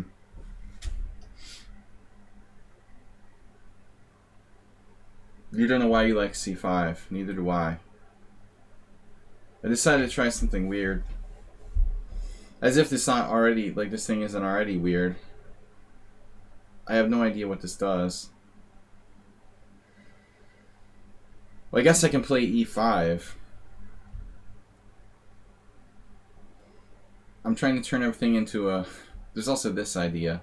If knight e2, knight b4. If knight h3, no.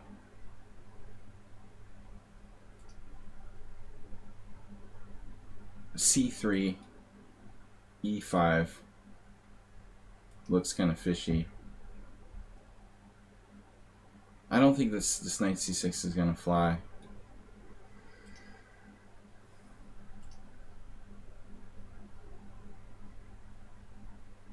But I was unhappy with my position.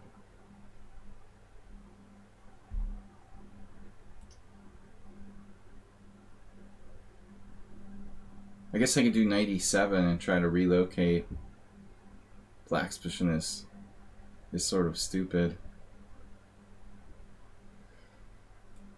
This was my idea. I wouldn't want to be playing Arsenal here. He's good in the Lopez.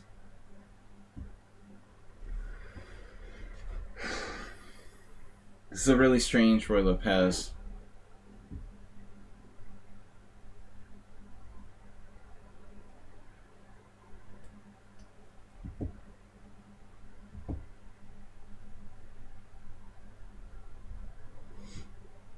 Maybe I can play d5. Wow, knight f1 is slow. So that's got to be a mistake.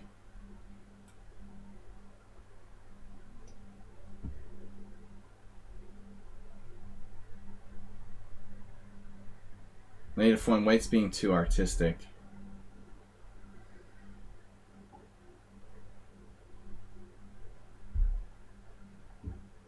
He's trying to be like some kind of geometric guy,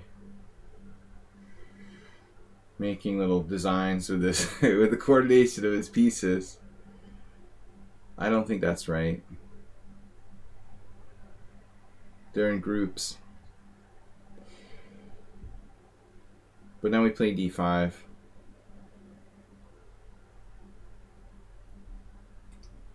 Group. Grupo.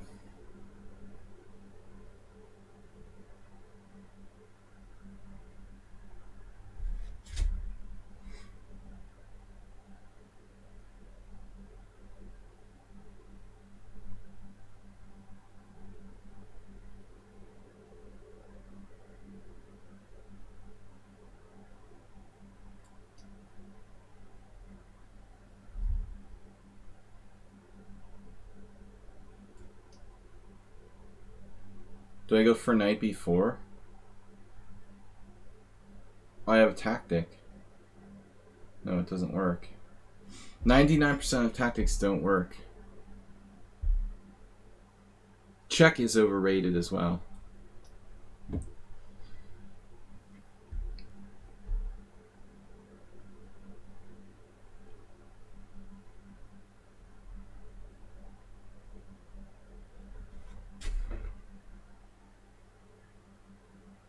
No, it didn't work.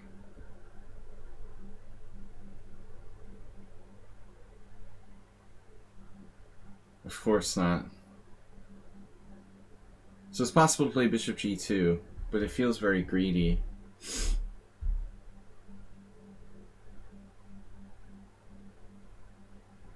Super greed. Greed bomb. Grievous greediness. So what do I do? Give me that. I guess we'll try to keep it simple. Black's position is just okay. White is overextended. And I have the bishop from hell on the long diagonal. I might have missed something better, but this looks pretty good. No, he had knight g3, so that never worked. He would always meet queen h4 with knight g3 arsenal. He just protects the piece. Wouldn't he? Am I miscounting? Maybe. Opposite side castling.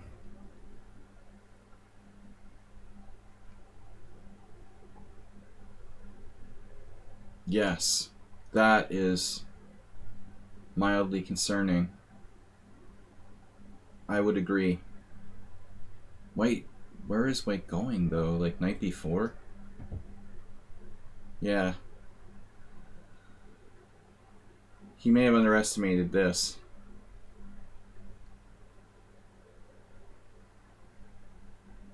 This looks like a weird lichess puzzle. This weird mating puzzle I saw yesterday.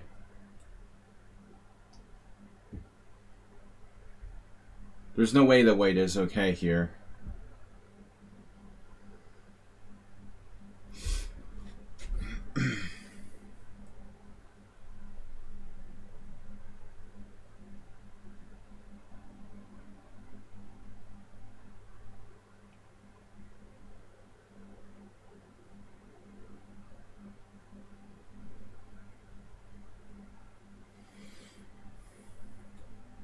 But I'm low on time. True.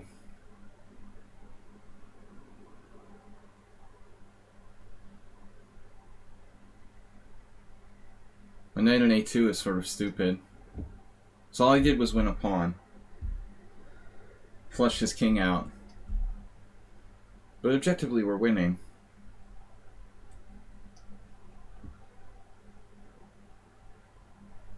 He is relatively safe. This is a key idea.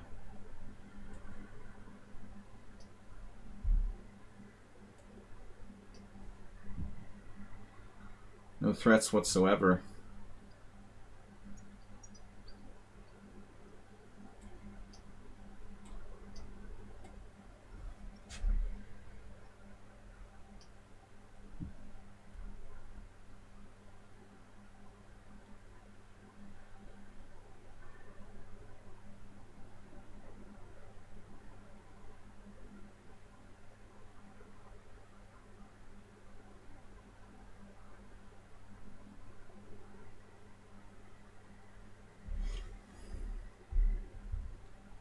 Playing the bomb cloud.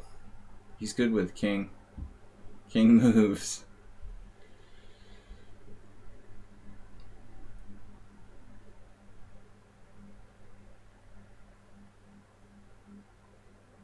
Merchea would have taken what pawn? He found the only defense.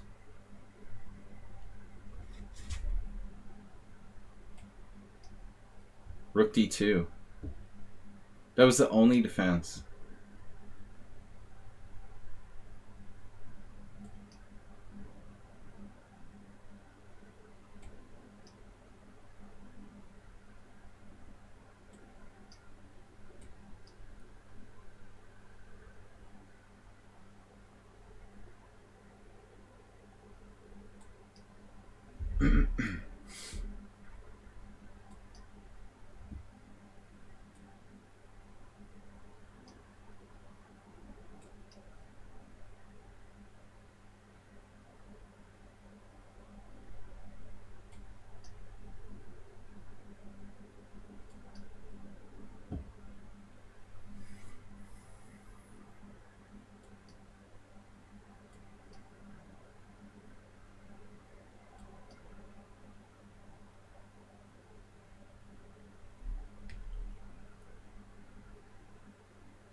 It's going to take a while to win this.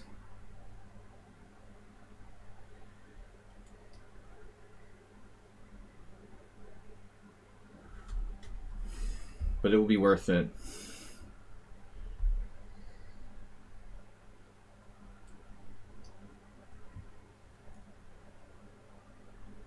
New perfect structure. all the way pawns fall.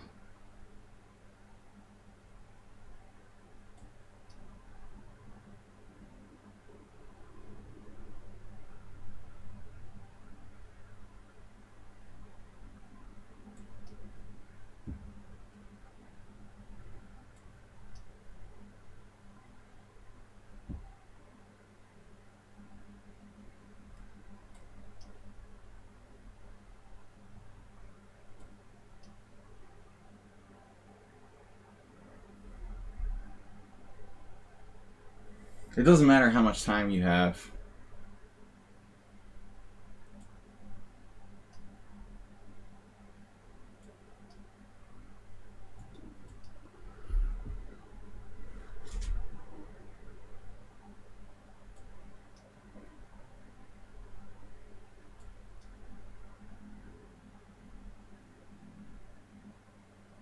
He plays a lot of bullet, I guess.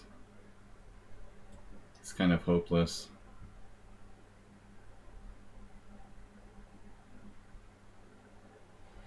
Alright. Last couple games. I got time for at least one more game. Play like Kasparov. You are a subscriber. A lot of people who are not subscribers are like outraged. Your stream is going downhill. You just favored the subscribers. But I have to find a way to thank these players for supporting my stream. So I always take the challenges on Mondays and Wednesdays from subscribers to my Twitch stream first. So please don't be insulted if I decline your challenge in favor of one of our subscribers. Help me to continue to do this. They help me to continue to do this. Play like Kasparov. Okay, I played Pierce, a couple Pierces lately. Trying to play weird openings today though. Just don't let me transpose to the London system. That happens a lot with C3. We could be like our last opponent. Basically the same game that I just played with black. F3. Killing his bishop on a long diagonal. It's valid. Why not? The exact same setup my opponent had. What do you call this? It needs a name, like this formation. It looks like one of the turrets in like Space Invaders or whatever. I just went to this like pinball museum with my kids. We have a good pinball museum with old video games. It's a Space Invaders like turret shield or whatever.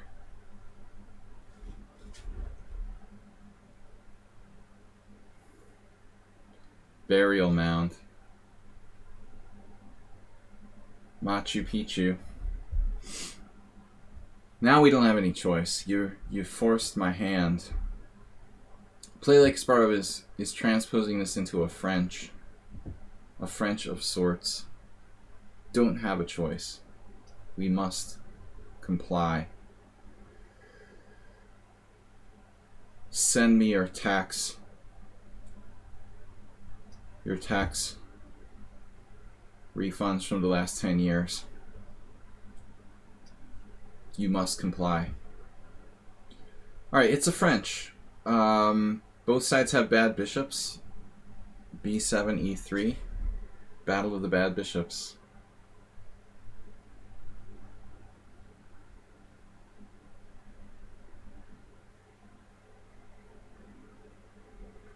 I say we go for this.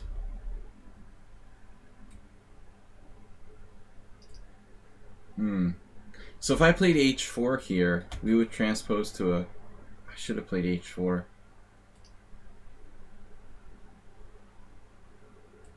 French.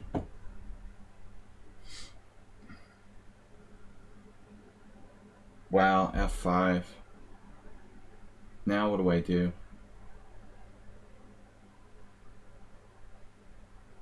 Now my knight's in the way. If I take en passant... There is knight G5, but that looks risky. Take F4. I'm going to castle. Clearly my king is safest over here. That's a closed position.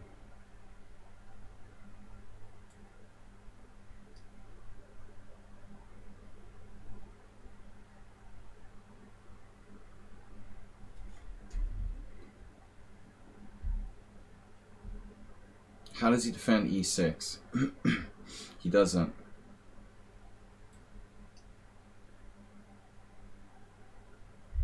Alright, he has to give up his good bishop. But it's a knight. But I think I get access. Public access television.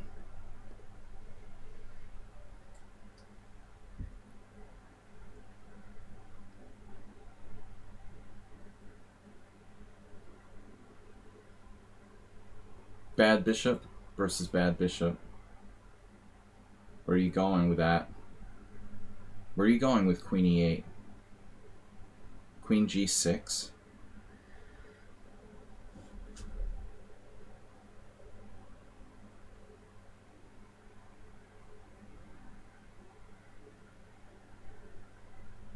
This looks really good for white.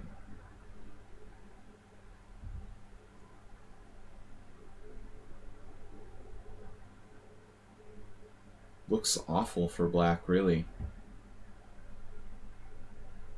I even have g4. Can I break through, though? Maybe I can't break through. That's the problem. If knight e2...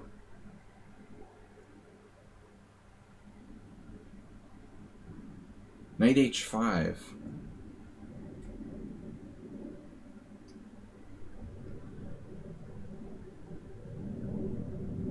You mean sack a piece on f5 earlier? On this pawn chain? This is a problem.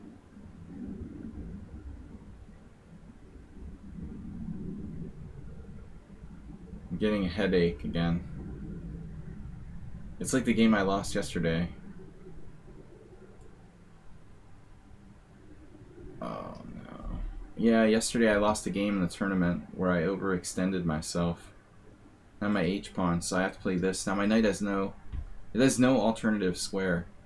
It's gonna have to be g4. So I'm gonna have to play g4.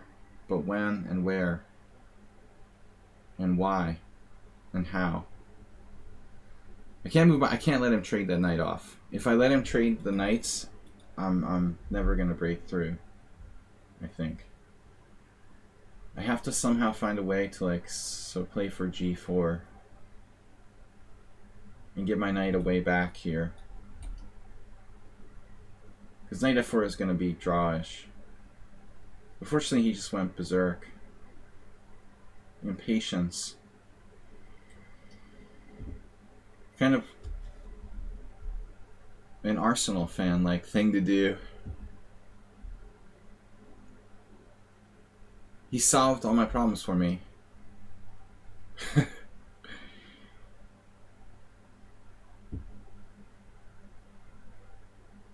My only question was how am I going to move the knight off of h5 without trading it off?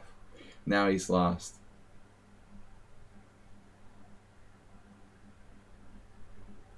Basically, I have to play g3, and then I guess somehow I can defend the h4 pawn, move my bishop back to d2, and then eventually play g4. It could take 5 or 6 moves, but I'll be able to retreat my knight off of h5 eventually. The play like Spar was just really, really impatient. I just take the challenges I get from subscribers first, and then random noobs. This is not good. So the Space Invaders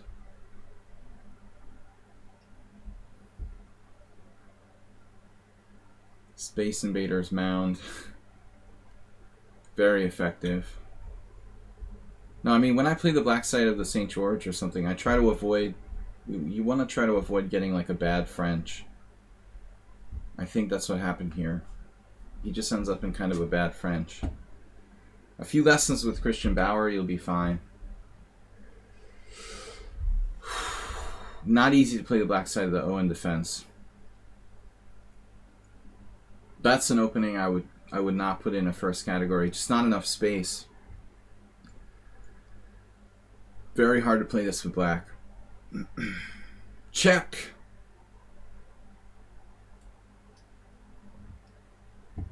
Some material gain. Alright. Goblin Pawn Shop was a subscriber, right? The other guy was like shouting that I should play him first, but I have to honor subscribers. I thought maybe Goblin Pawn Shop was a subscriber.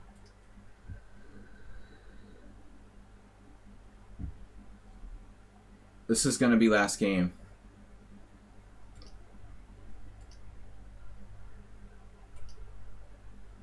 Alright.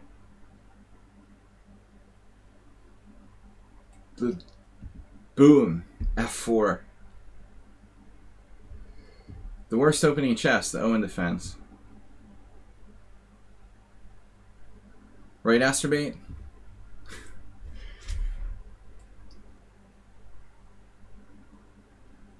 You don't get any space.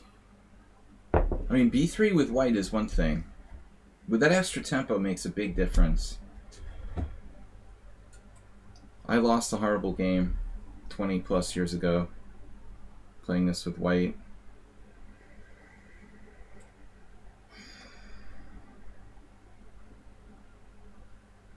But I don't think bishop g4 is a big deal. Black should play classically there. I mean, black's solid here.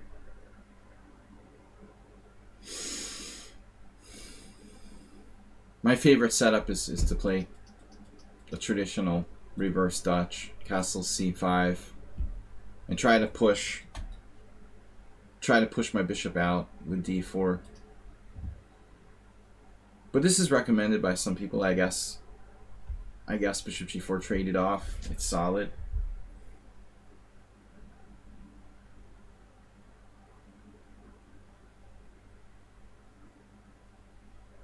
I don't really know the birds opening very well. Just playing on concepts.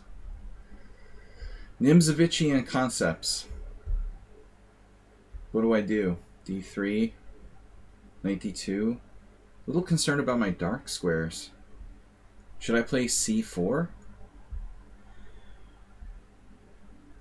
c4 looks weakening. g4. That's not weakening at all. g4 is not weakening whatsoever. I don't know what to play here. The ice bear. The ice bear cometh. Alright. Spectacular Camel's Countryman recommends the ice bear.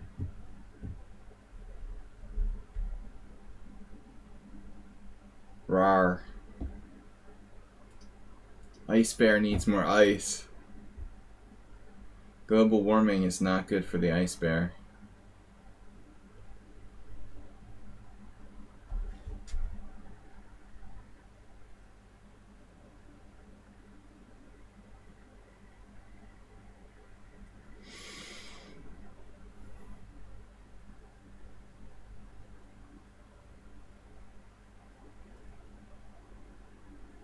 But I mean, I have no idea what to do now. My development is lagging. His king is safe. Where do you put your bishop in the ice bear? Do you go here? At least my king is relatively safe. I guess that's a good thing. You should castle kingside.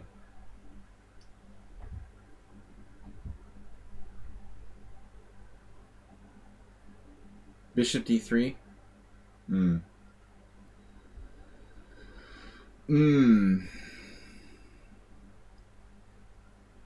F5 is always interesting. I wish I had a clue what I was doing, though.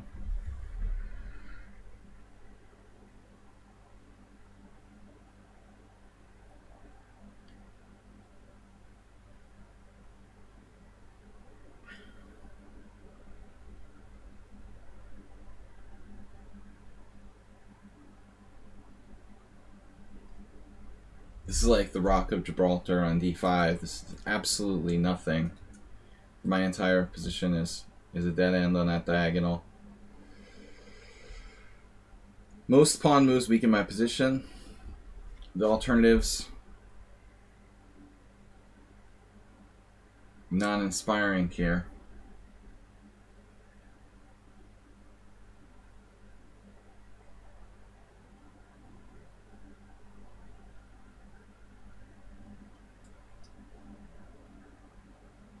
This ice bear feels ill.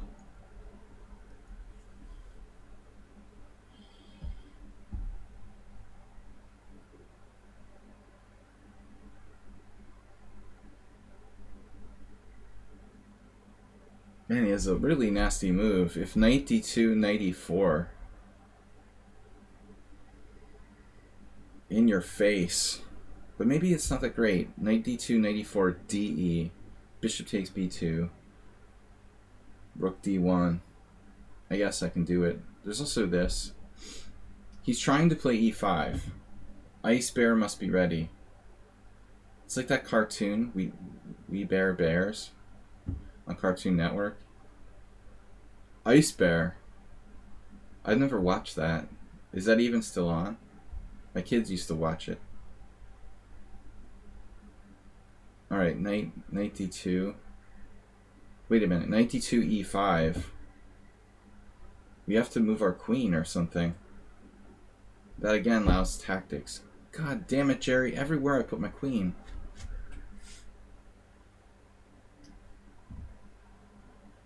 I found a shelter. Safe haven for queen. The nice white square where you can't mess with me.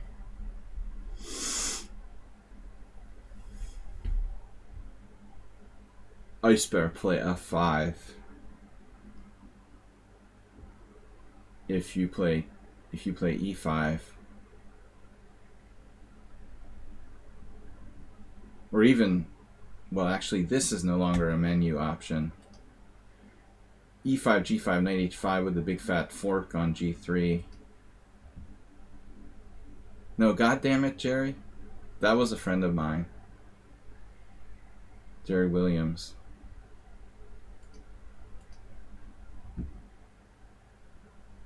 He used to like yell that out loud during his tournament games. He was like talking to himself.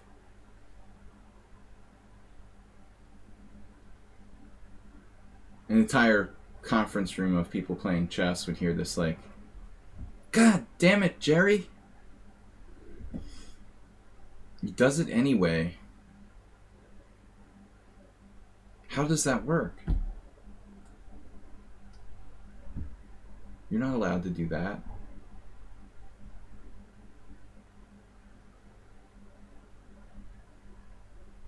But that doesn't work. Knight is trapped. Ice bear trap knight.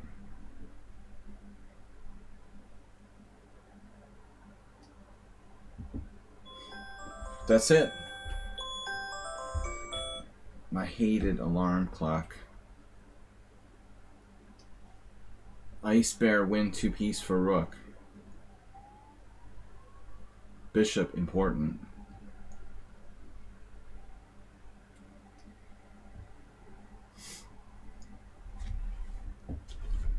Whoa.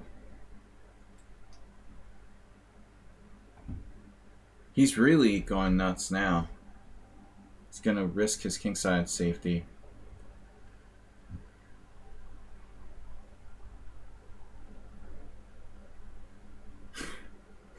Time to pick up some mushrooms from Bob.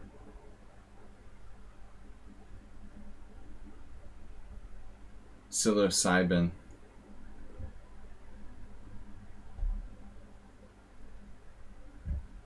What else do you do here?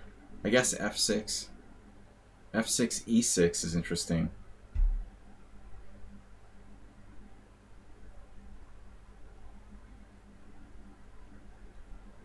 Hungry. It's giving me the munchies just thinking about it.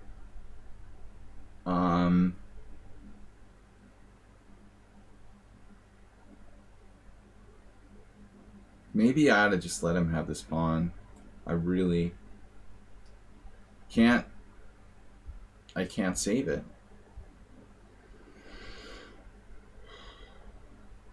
Have another. Man, look how much time he has. 2 minutes.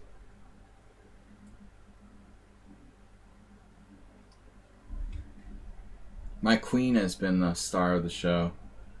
I guess queen g3 is also good, but this keeps an eye on f6. These bishops, still the g2 is a silent predator. That is solid, man. You can't go wrong with that. No.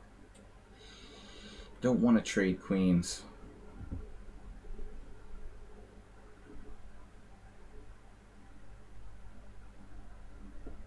He's got a solid minute and 47 to my 20 seconds. These bishops should eventually pay off. It's like a slot machine. If I sit here long enough, putting my money in, eventually I've got to hit the jackpot. He just give it to me. What? The jackpot. C5. It's got to be tempting to play C5. And this bishop comes to the rescue. The bishop that formerly didn't exist. Formerly. Goblin Punch Up is a panic player. He's panicking. But now it's 3 pieces for a rook.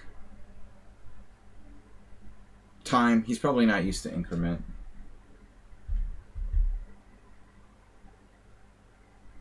You can't play like it's no increment. I mastered this increment thing. Guys, we're going to be back tomorrow night. 6:30 CST. Subscriber stream. Please submit the games to Yubates. Yubates. See everybody tomorrow night. Thanks everybody for taking part in the stream. Those of you who subscribed, thank you. We had Mr. Sohan donate 1,000 bits today. Cheer whale. We were gonna have to leave you now. Thanks everybody for taking part. We'll see you tomorrow night. Submit your games to Yubates on lichess.